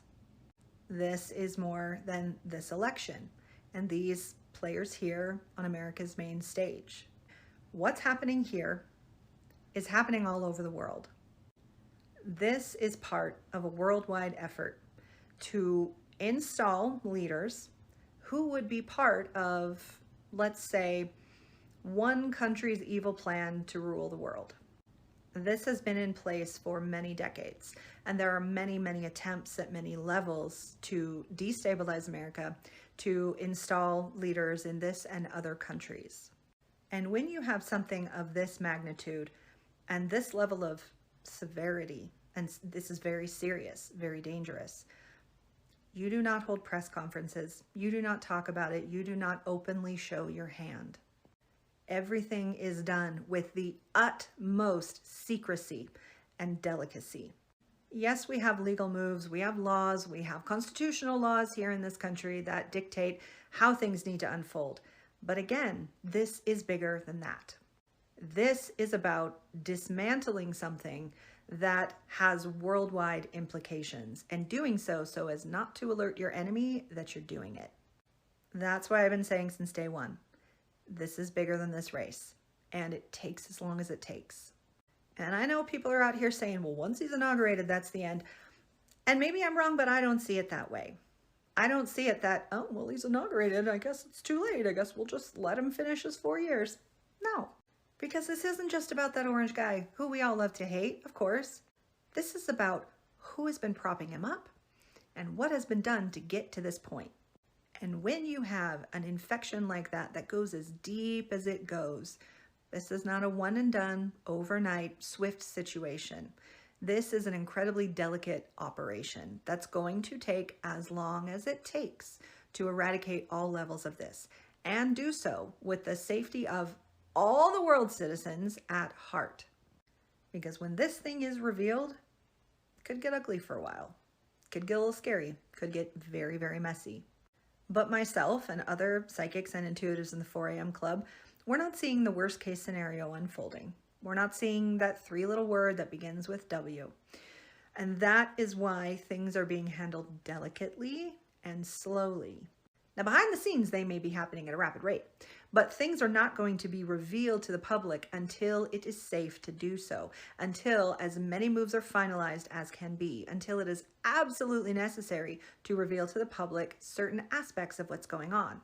And I don't think we will ever know all, or maybe even half of what's going on, and that's okay. Yes, we are angry at the lack of transparency right now, but looking at the big picture, what's happening here, what's been happening here, what's happening around the globe, I believe we have reason to basically be happy about their silence, because this is a big deal and they're handling it in the best possible way. Now, if you don't see what I see, and if you choose to view it another way, that's totally fine. This is what I'm seeing, both a combination of my intuitive senses that are showing me, telling me, confirming various things, as well as looking around at the world stage currently and digging into the past trends of what has led up to this. You want to go down a fun little rabbit hole? Follow up which countries are spending how much money for certain people in prominence. That alone's all you need to know. And I can't imagine how many dozens of things are also happening that are not Googleable. So if this were simply about the numbers on the big day and the technological link between, again, a certain tech billionaire, then I can imagine that we are very angry and very frustrated with our elected officials for not doing anything about it, sure. But when we are talking about an international incident that affects the safety of citizens around the entire world, you don't go crashing down all the windows and doors trying to make it happen right away. You handle this in silence and in secrecy. And yes, I do believe that they do not want him inaugurated and will not let him be inaugurated. But I also understand that something of this magnitude takes time. And if we get to that day and somehow he puts his hand on that Bible, I mean, I will be shocked and I will be disappointed. But I also know, we've been saying checkers, not chess. Like, what's even more complicated than chess? That's what we're dealing with here. This is a very serious matter. It's very complicated, and I believe it's being handled. So we need to relax. We need to let them do what they're gonna do, and we will see it all play out. I click on it. It takes us to a tweet on X. Like I told y'all, down to the mother loving last day. Let's fucking go.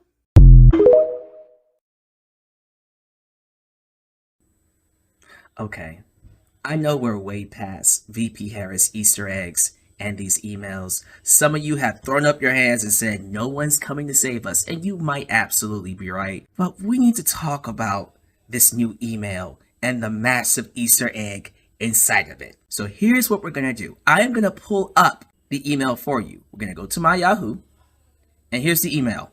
Blah, blah, blah, confirmation, blah, blah, blah, upholding the Constitution, democracy, blah, blah, blah, blah. See, nothing all that important. No Easter egg here, right? Oh no. You just missed it. Let's scroll back up. See that picture? Watch what happens when I click on it. It takes us to a tweet on X where she talks about what she's gonna do on day one in office. You know what? Screw it. Delulu until January 20th. Who cares at this point? If he gets in, he gets in.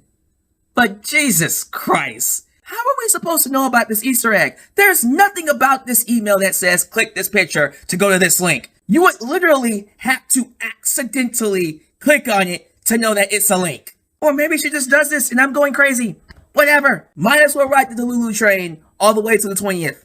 And if nothing happens, whatever. We'll go from there. But come on. Really?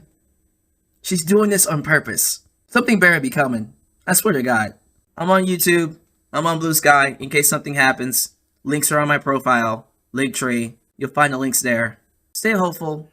Trust your gut. Look, you might not be crazy, but I think I am. I think I'm going crazy, y'all. Regardless of my mental health, we can all agree that you are not crazy.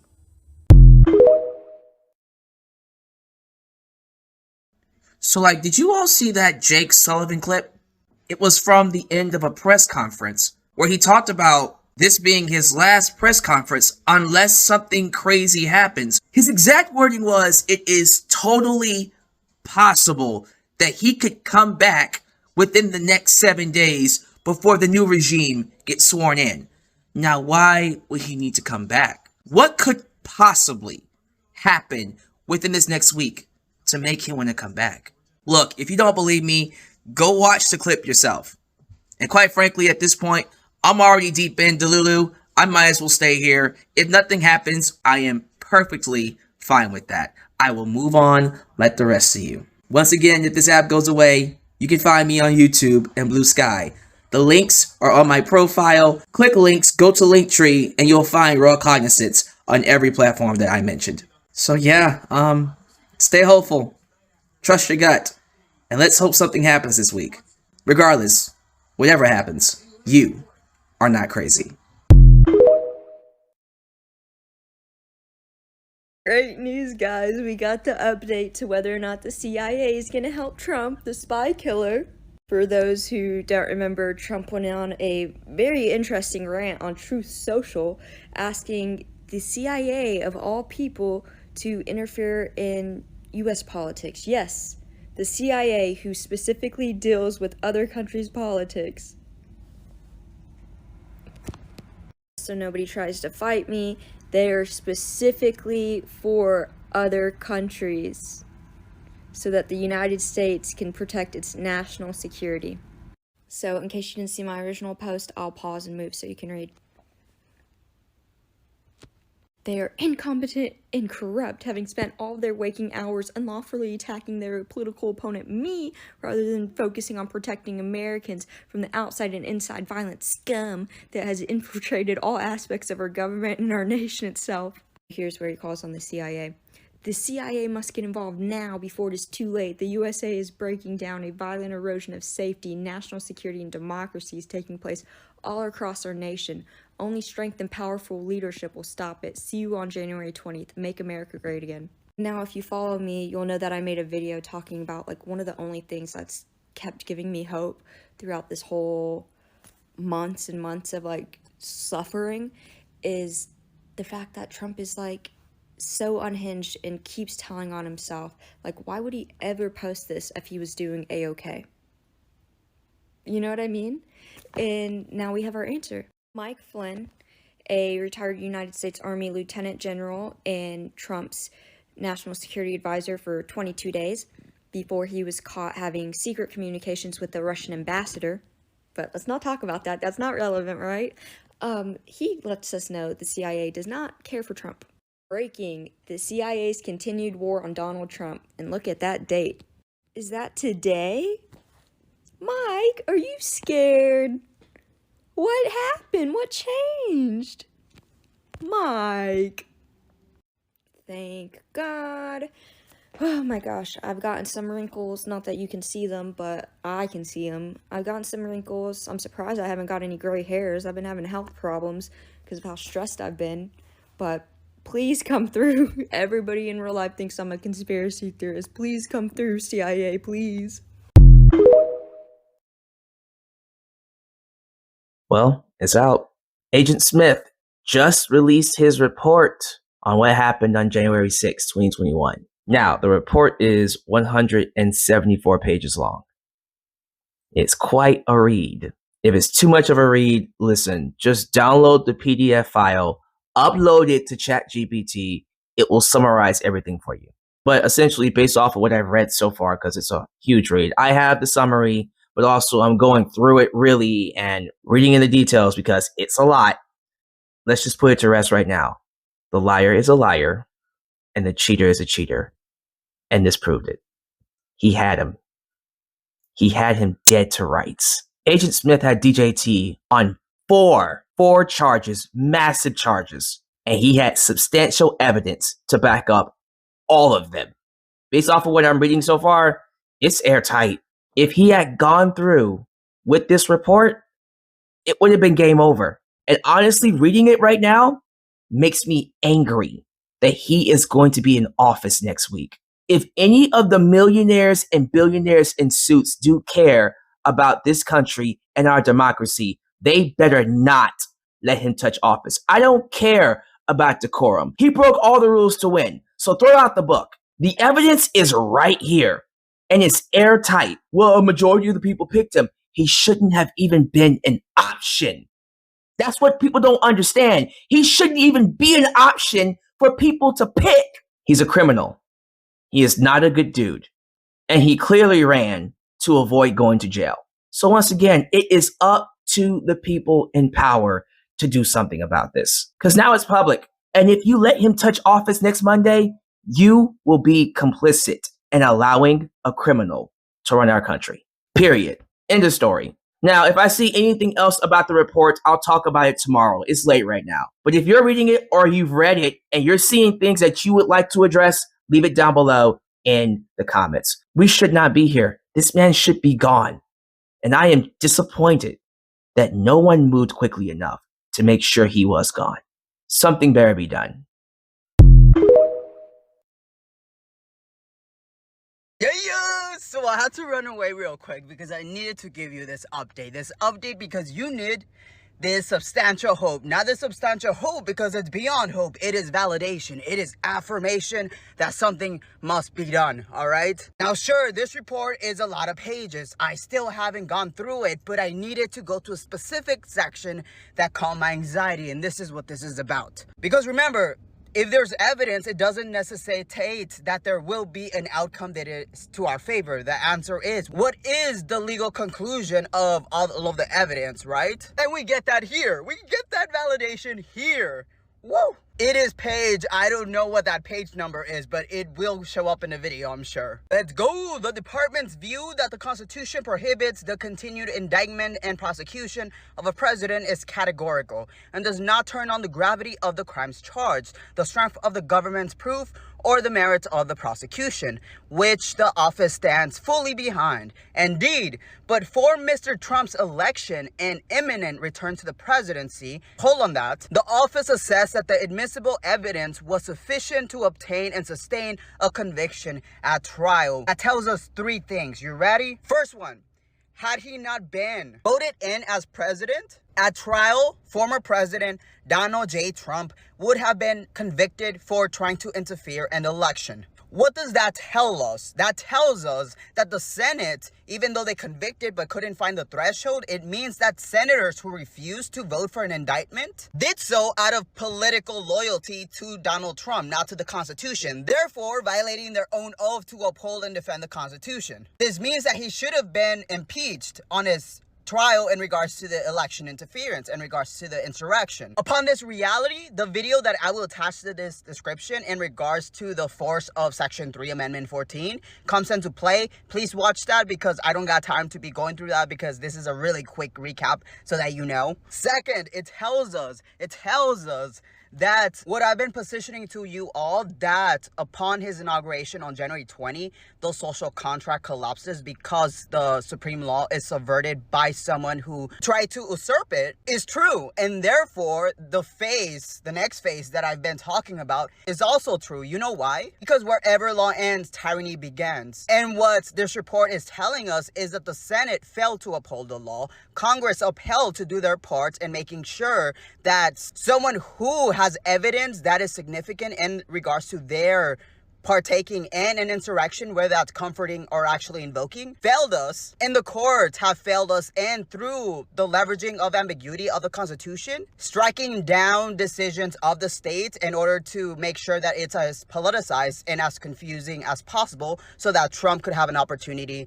to be elected. It means that all branches basically failed us. This means that the rule of law will fall if Donald Trump is elected. In this regard, the second video that I will attach is very much in play. Please do download this report because you don't want it to be taken away and then you don't have it, because this will be our evidence for what? For lawful resistance if he is inaugurated, all right? Because this provides us that lawful evidence that the social contract will fall after January 20 if he is inaugurated. Note, we don't even know about the FI part, so it's possible that the first video that I will attach is much more realistic, especially under FI, because it's easier to remove him as a ticket if there is a compromise in the campaign. But third, before I get in trouble because I gotta go, this report officially tells us that every single MAGA voter, every single Trump voter is a traitor to the country, is a traitor to the Constitution, and they hate America. That is great. God bless America. MAGA voters are literal Confederates. Carrie Underwood, you're not a country singer. You're a rebel singer. You're a Confederate singer. That's crazy. All of them are traitors to the Constitution. Have fun with that because I gotta go. I told myself that I wouldn't be the man who does work when I'm busy, but yo, I had to do this.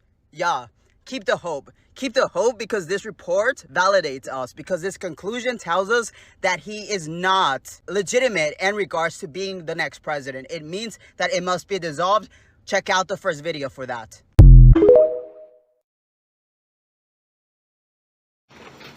Okay, I wanted to introduce you all to Executive Order 14024, brought to you by the administration of Joseph R. Biden Jr. in April 15, 2021. This is blocking property with respect to specified harmful foreign activities of government of the Russian Federation. Coincidence, 2021 this was put in. Pretty cool, huh? Okay. By the authority vested in me as President of the Constitution of the laws of the United States of America, including the International Emergency Economic Powers Act and the National Emergencies Act and the Immigration Nationality Act and the United States Code. I, Joseph R. Biden, President of the United States of America, find that specified harmful foreign activities of the government of the Russian Federation, in particular, efforts to undermine the conduct of a free and fair elections, democratic institutions in the United States, its allies and partners, to engage in and facilitate malicious cyber-enabled activities against the United States and its allies and partners, to foster and use transnational corruption, to influence foreign governments, to pursue extraterritorial activities targeting dissidents or journalists, to undermine security in countries or regions important to the United States national security, and to violate well-established principles of international law, including respect of territorial integrity of the states, constitute an unusual, extraordinary threat to the national security, foreign policy, and economy of the United States. I hereby declare a national emergency to deal with that threat. Again, April 15, 2021. Section 1. Accordingly, I hereby order, Section 1, all property and interests in property that are in the United States, that hereafter come within the United States, and that are hereafter come within the possession or control of any United States person, of the following persons blocked and may not be transferred, paid, exported, withdrawn, or otherwise dealt in. Any person determined by the United States Secretary of Treasury in consultation with the Secretary of State respect to subsection blah, blah, blah, of this section, in consultation with Attorney General, Secretary of State, consultation with Secretary of Treasury, respect to subsection in consultation with the Attorney General. Okay, the reason this is important, it talks about the seizing of assets. All right, this is in play right now. To have operated in a technology sector or the defense and related materials sector of the Russian Federation economy, or any other sector of the Russian Federation economy, as may be determined by the Secretary of Treasury in consultation with the Secretary of State. To be responsible for or complicit in or having directly or indirectly engaged in or attempted to engage in any of the following on behalf of or the benefit of, directly or indirectly, the government of the Russian Federation. Malicious cyber-enabled activities, interference with the United States or other foreign government elections. I repeat, or other foreign government elections. I've been saying it for a long time, international stuff going on. C, actions or policies that undermine the democratic processes or institution in the United States or abroad. D, transnational corruption. Assassination, murder, unlawful killing, infliction of other bodily harm against a United States person or citizen or national of the United States ally or partner. Activities that undermine the peace, security, political stability, or territorial integrity of the United States, its allies, or its partners. Or deceptive or structured transactions or dealings to circumvent any United States sanctions, including through the use of digital currencies or assets, or the use of any physical assets. To have been or a leader, official, senior official, or member of the board of directors of the Russian government and the Russian Federation. Any entity that has or those members have engaged in any activity described in subsection of this section, or an entity whose property or interests are in the property are blocked pursuant to this order. To be a political subdivision, agency, or instrumentally of the government of the Russian Federation. To be a spouse or adult child of any person whose property and interests in property are blocked pursuant to subsection of this section. Or to have material assisted, sponsored, provided financial, material, or technological support for goods and services, or in support of any activity described in subsection of this subject, or any person whose property or interest in the property are blocked pursuant to this order. Or to be owned or controlled by, or have acted or purported to act in the behalf of, directly or indirectly, the government of the Russian Federation, and any person whose property or interest in property blocked pursuant to this order. Ladies and gentlemen, this thing right here that was put in goes into every single level of what's going on, and to references Title 31, the Code of Federal Regulations, and any other executive order. This falls all of the responsibility in the hands of the Secretary of State and the Secretary of Treasury. This was put in place by Joe Biden in 2021. This goes on. The reason I brought this up is today there were sanctions mentioned. There were sanctions released. This is not only in conjunction with and pursuant to 13848, it's confirmation more than anything that these things are moving forward right now pertaining to the 2024 election, and all of these are coming to the forefront. So be patient, ladies and gentlemen. Do your homework, pay attention, but most of all, be calm, okay? You've got to stay diligent. You've got to stay educated, but we need to stay calm. We are all in this together, and just remember, no matter what pressure you're hearing, no matter what threats about TikTok or whatever the hell else going on here, he is not in yet. It's not over. Have faith, ladies and gentlemen. It's coming.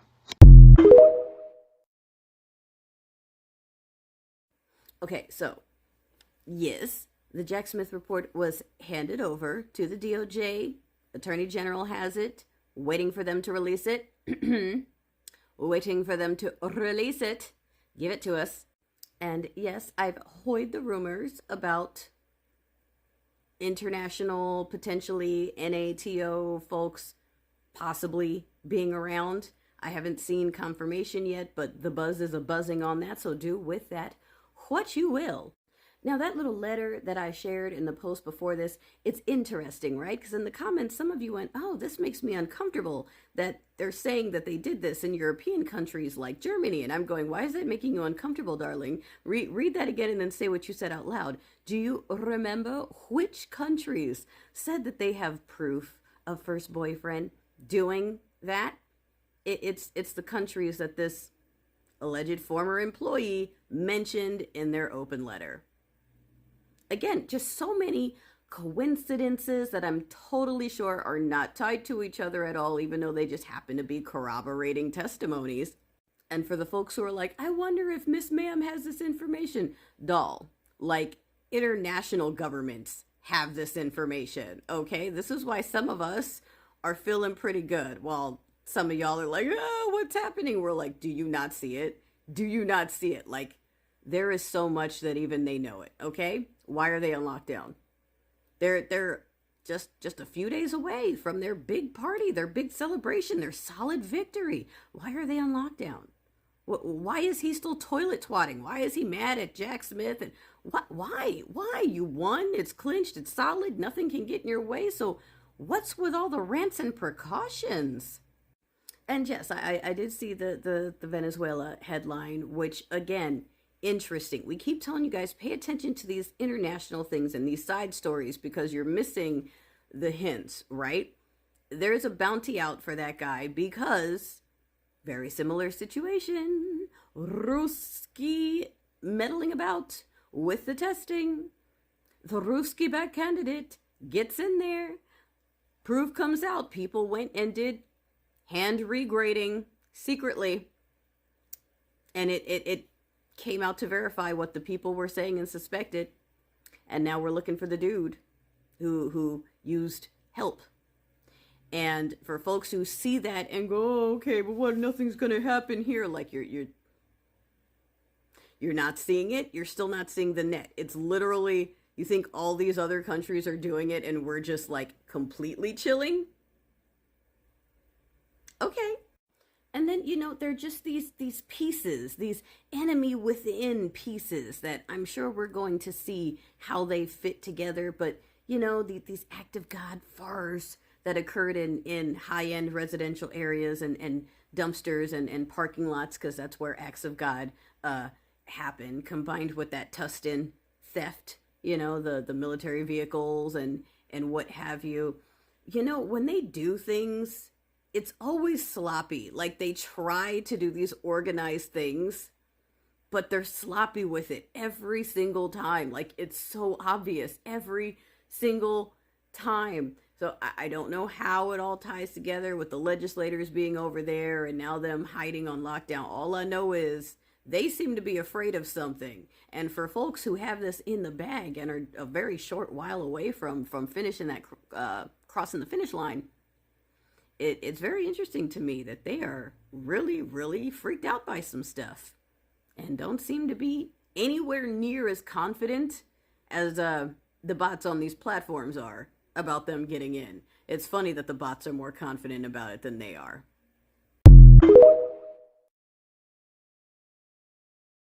Okay, I'm just checking in with my Blue Lulus. Remember I said it was gonna look dicey. It was gonna get dicey. Things were gonna look grim before they got better. It's not over. The world knows what happened. The world saw it. We saw it. There are people who think they got away with things and they are acting out and they are acting accordingly. Watching certain individuals' faces while the certification was happening yesterday was very telling.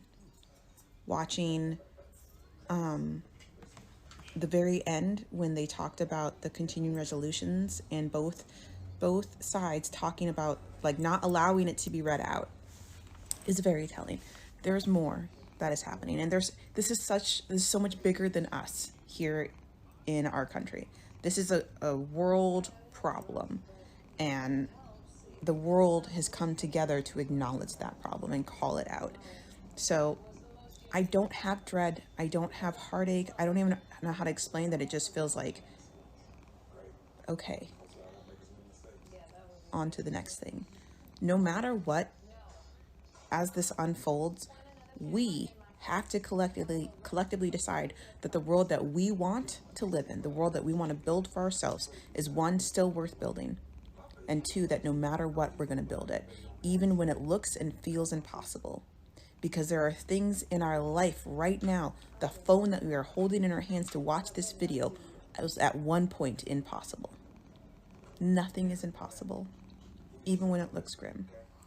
So rest, feel your feelings, but know that it's not going to be a clean thing. It's not going to be an easy battle. We've got this, though. We've found each other. We are building a better world together. So feel your feelings, lick your wounds. Just don't set into despair. Don't give up. We are in this together. We will succeed. We will rise.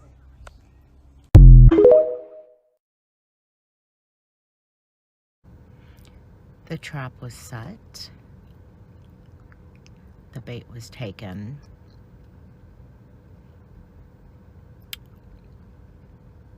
The largest crime in American history has just happened, officially. And we just wait.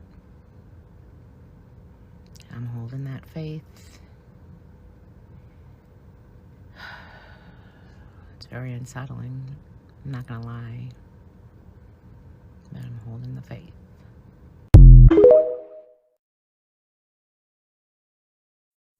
I keep seeing that Rumple Foreskin won't make it to the house of the white variety, but what if that means that he's going to jail and he's still going to be president, but he's going to be leading from jail?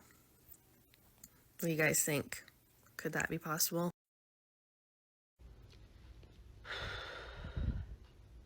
So many tears I've cried, so much pain inside.